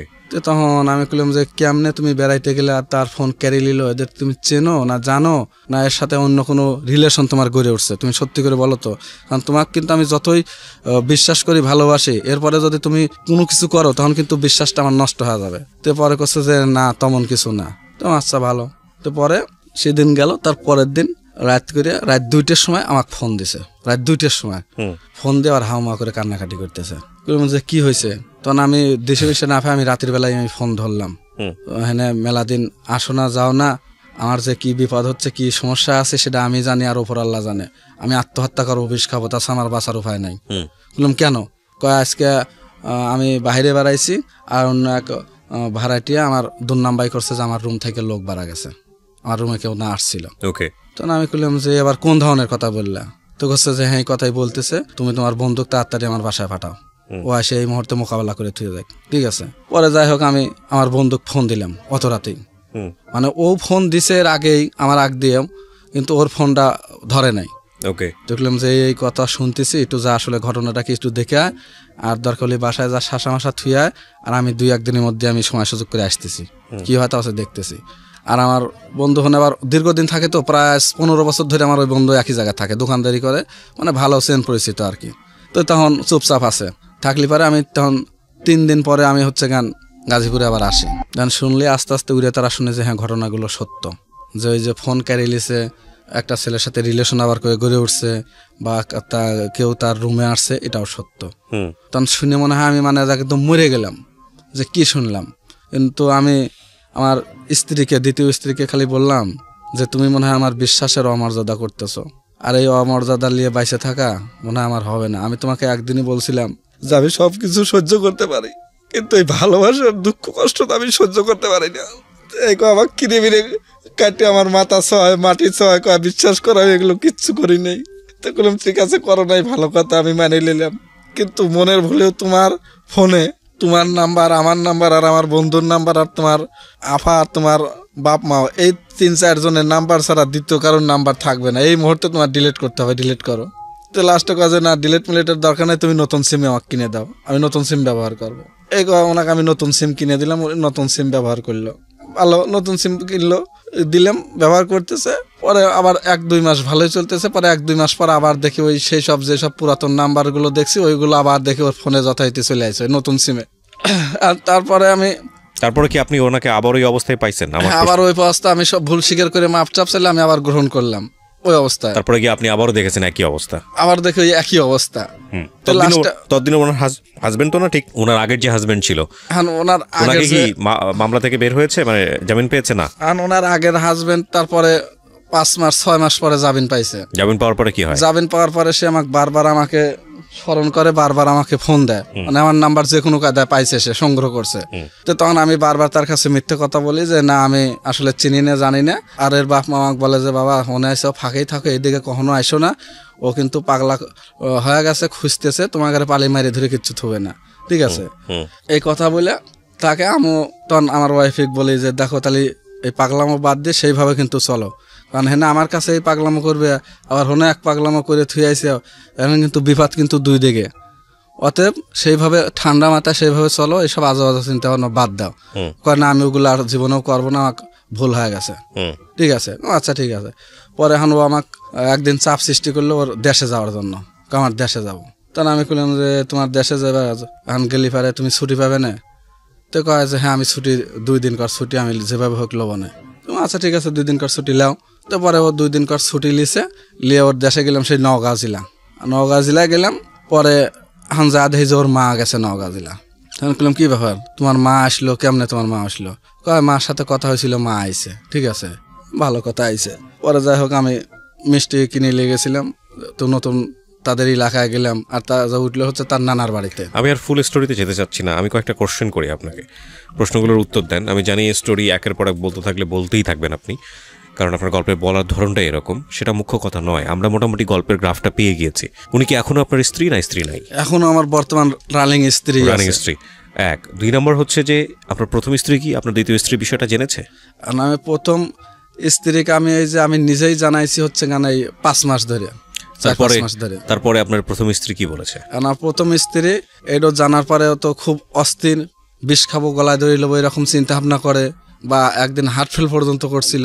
তো যাই হোক আমি সুস্থ করছি, ওকে আমি বিভিন্ন কায়দায় বোঝাইছি যে দেখো আমার এই জিনিসটা যে কোনো কায়দায় মিস্টেক হয়ে গেছে, এরকম হয়তো আমি ঘটনা ঘটা ফেলাইছি, 2 জনকেই আমি যেভাবে হোক ট্যাগেল দেবো, যত কষ্ট হোক আমি ট্যাগেল দেবো, আর ওকেও ছাড়তে পারতেছি না, তোমাকেও আমি কষ্ট দিতে পারবো না। বাচ্চার বয়স কত আপনার? আমার ছোট বাচ্চার বয়স চলতেছে 5 বছর। বড়টার? আর বড়টার বয়স হচ্ছে গান 17 আপ গেছে। আপনি সেকেন্ড বিয়েটা করেছেন কয় বছর? আমি সেকেন্ড বিয়ে করছি তো আপনার হচ্ছে গান 18 সালের হচ্ছে গান, এই তো কয়দিন আগে, নভেম্বর মাসে। বর্তমান বয়স কত আপনার? 32 বছর। 32 বছর, মানে 30 বছর বয়সে গিয়ে। হ্যাঁ 30 বছর বয়সে গিয়ে এরকম ভুল করাটা ভুল না, এটা একটা অপরাধ। প্রথম কথা হচ্ছে এটা। আমি একটু বলি এবার, তারপরে আপনার জায়গা থেকে আপনি তো নিশ্চয়ই অনুভব করেছেন যে কারণে আজকে আপনি সিক্রেটসে আসছেন, এবং আপনি যেটা ভুল করেছেন সেটা বলার জন্যই আপনি আসছেন, আমি জানি। কিন্তু আমার বলার জায়গাটা হচ্ছে কি, দেখেন আপনি একজন বিবাহিত মানুষ, বিয়েটা কি আসলে, বিয়েটা কি এটা তো বোঝেন নিশ্চয়ই নিজের জায়গাটা থেকে। বিয়েটা হচ্ছে অন্যতম একটা দায়িত্ব, কিছু জিনিস সামাজিকভাবে স্বীকৃত। আমরা তো আসলে ওয়েস্টার্ন সোসাইটিতে বসবাস করি না, আমরা আসলে আমাদের সোসাইটিটা আসলে এরকম যে এখানে কিছু নির্দিষ্ট দায়িত্ব দিয়ে দেওয়া হয়েছে ছেলেদের, নির্দিষ্ট কিছু দায়িত্ব দিয়ে দেওয়া হয়েছে মেয়েদের। ছেলের কাজটা যখন মেয়েরা করে বা মেয়ের কাজটা যখন ছেলেরা করে, সামাজিকভাবে সেটাকে খুব ভালো চোখে দেখা হয় না। তো আমি এটা কেন বলতেছিলাম আপনাকে, যেমন ধরেন দায়িত্বের জায়গা থেকে যদি বলি, একটা ছেলেকে ধরেই নেওয়া হয় সে বিয়ে করেছে মানে তার সংসারটা চালানোর ক্ষমতা থাকতে হবে, রাইট? হ্যাঁ। আর একটা মেয়ে বিয়ে করেছে মানে হলো সে তার স্বামীর অনুগত থাকবে। এটা আমাদের সামাজিক এবং ধর্মীয়ভাবে এটার একটা স্বীকৃত অবস্থা আছে। আপনি প্রথমত যে বিয়েটা করেছিলেন সেটা ছিল একটা ভুল সিদ্ধান্ত। প্রথম কথা হচ্ছে এটা ভুল সিদ্ধান্ত। কেন? আপনার কাছে মনে হয়েছিল যে মেয়েদের থেকে এই যে ভালোবাসা আপনি পেলেন না 2টো মেয়ের কাছ থেকে, এটা ভুলে থাকার জন্য আপনার বিয়ে করা উচিত, এবং বিয়ে করলে আপনি সেটা এই কষ্টটা ভুলে থাকতে পারবেন। এটা আমাদের সমাজে অনেকেই করেন। এটা আসলে সমস্যা বাড়ায়, সমস্যা কমায় না। কারণ এটা প্রত্যেকটা মানুষের ক্ষেত্রেই সত্য, বৈজ্ঞানিকভাবে সত্য। পৃথিবীতে ভালোবাসার ধরন, যেই ছেলেটাকে যে মেয়ে ভালোবাসছে বা যেই মেয়েটাকে যে ছেলেটা ভালোবাসছে, সেটা ইউনিক। এটা কখনোই একজনের সাথে আরেকজনেরটা মিলবে না। অর্থাৎ আপনি আপনার বর্তমান অবস্থায় যদি 2টো মেয়েকে ভালোবাসেন, যদি আসে আপনার ভিতরে, তাহলে 2টো ভালোবাসার ধরন আলাদা আলাদা। যেমন আপনার প্রথম স্ত্রী এবং দ্বিতীয় স্ত্রীর ক্ষেত্রে যেটা হয়েছে, আপনি প্রথম স্ত্রীকে যেভাবে দেখেন দ্বিতীয় স্ত্রীকে একইভাবে দেখতে পারবেন না, এটাই নিয়ম। এবং ভালোবাসার ধরনটা নিশ্চয়ই আলাদা। আমি বলছি না কোনটা কম কোনটা বেশি, কিন্তু ধরনটা আলাদা। আমি কি ঠিক বলেছি? তো এই ধরনটা আলাদা হয় এবং একটার গ্যাপ কখনোই আরেকটাকে দিয়ে পূরণ করা সম্ভব নয়। তো আমরা যখন কাউকে লাভ করি তখন আলটিমেটলি যাকে লাভ করছি সেই ফিলিংসটা তার সঙ্গে জড়িত। এটাকে যদি এখন পূরণ করার জন্য বা এটাকে যদি বলা হয় যে এটাকে ধ্বংস করার জন্য, এটাকে থামিয়ে দেওয়ার জন্য অন্য কোনো একটা মানুষের প্রেজেন্স সেখানে, সেটা একটা ভুল সিদ্ধান্ত, সেটা ভয়ঙ্কর রকমভাবে ভুল সিদ্ধান্ত। তো সেটাকে কিওর করার জন্য অন্য কোনো মানুষকে রিপ্লেস না করে বরং অন্যভাবে কিওর করা উচিত। প্রথম স্ত্রীর যদি কোনো অন্যায় থাকতো আপনার প্রতি, প্রথম স্ত্রীর প্রতি যদি আপনার ওনার প্রতি আপনার যদি কোনো অভিযোগ থাকতো, তাহলে আমি সেকেন্ড সম্পর্কর জায়গাটা হয়তো একটা লজিক খুঁজে পেতাম। কিন্তু আপনার প্রথম স্ত্রী, সে আপনার প্রতি যথেষ্ট দায়িত্ববান ছিল, যথেষ্ট রকমভাবে কমিটেড ছিল, এবং আপনি দেখেন ততদিনে আপনার 3টা বাচ্চা চলে এসছে। তার মানে হচ্ছে আপনার সংসারে ভালোবাসার মানুষ তৈরি হয়েছে, দায়িত্বের ধরনটাও চেঞ্জ হয়ে গেছে, আপনার বাচ্চা কাচ্চা আছে, আপনার বউ আছে, আপনি নিজের পায়ে দাঁড়িয়েছেন। এইরকম একটা সময়ে এইরকম একটা মহিলা, বিবাহিত মহিলা, তার প্রতি ফলিন হওয়া, তাকে লাভ করা, এটা ভুল না, এটা অপরাধ। আমি মনে করি এটা অপরাধ। এই অপরাধের শাস্তি কি হবে না হবে সেটা তো আল্লাহ নির্ধারণ করে রেখেছেন। তবে আপনি ভুলটা করেছেন, এই ভুলের মাসুলটা আপনি দিচ্ছেন, যে কোনোভাবেই হোক দিচ্ছেন। 2টো বউকে সামলানো বাংলাদেশের সামাজিকতার প্রেক্ষাপটে এটা তো জীবন, তো আমার কাছে মনে হয় যে এটা একটা নরক। আপনি 2টো বউকে দুই জায়গায় রেখেছেন, হয়তো এটা অতটা ফেস করছেন না। যদি কখনো সামনাসামনি পাশাপাশি হয়ে যায় তাহলে হয়তো আরও বেশিভাবে আপনাকে জিনিসটা ফেস করতে হবে। তো আমি মনে করি যে এগুলো একটা ভুল সিদ্ধান্ত এবং এটা করাটা উচিত না। তারপরও আজকের এই গল্পটা প্রচারের পেছনের উদ্দেশ্যটা হচ্ছে এটাই যে হ্যাঁ, ফিলিংসের দরজা খুলে যেতে পারে, ভালোবাসার দরজা খুলে যেতে পারে, কিন্তু মনে রাখতে হবে যখন আমরা লাভ করি বা যখন আমরা কাউকে পছন্দ করি, ওইটাই সারা জীবনের জন্য পার্মানেন্ট না। ভালোবাসা কখনোই, আমি এটা চ্যালেঞ্জ করে বলতে পারি, ভালোবাসাটা কখনোই কারো জন্যে পার্মানেন্ট না। ওই ফিলিংসটা সারাটা জীবনের জন্য পার্মানেন্ট না। ওটা একটা সময় ভোতা হবেই, একটা সময় অন্যদিকে টার্ন নেবেই নেবে। কিন্তু ওই ফিলিংসে পড়ে আমি বুঝতে পারছি যে আমার একটা কাজ করা হচ্ছে,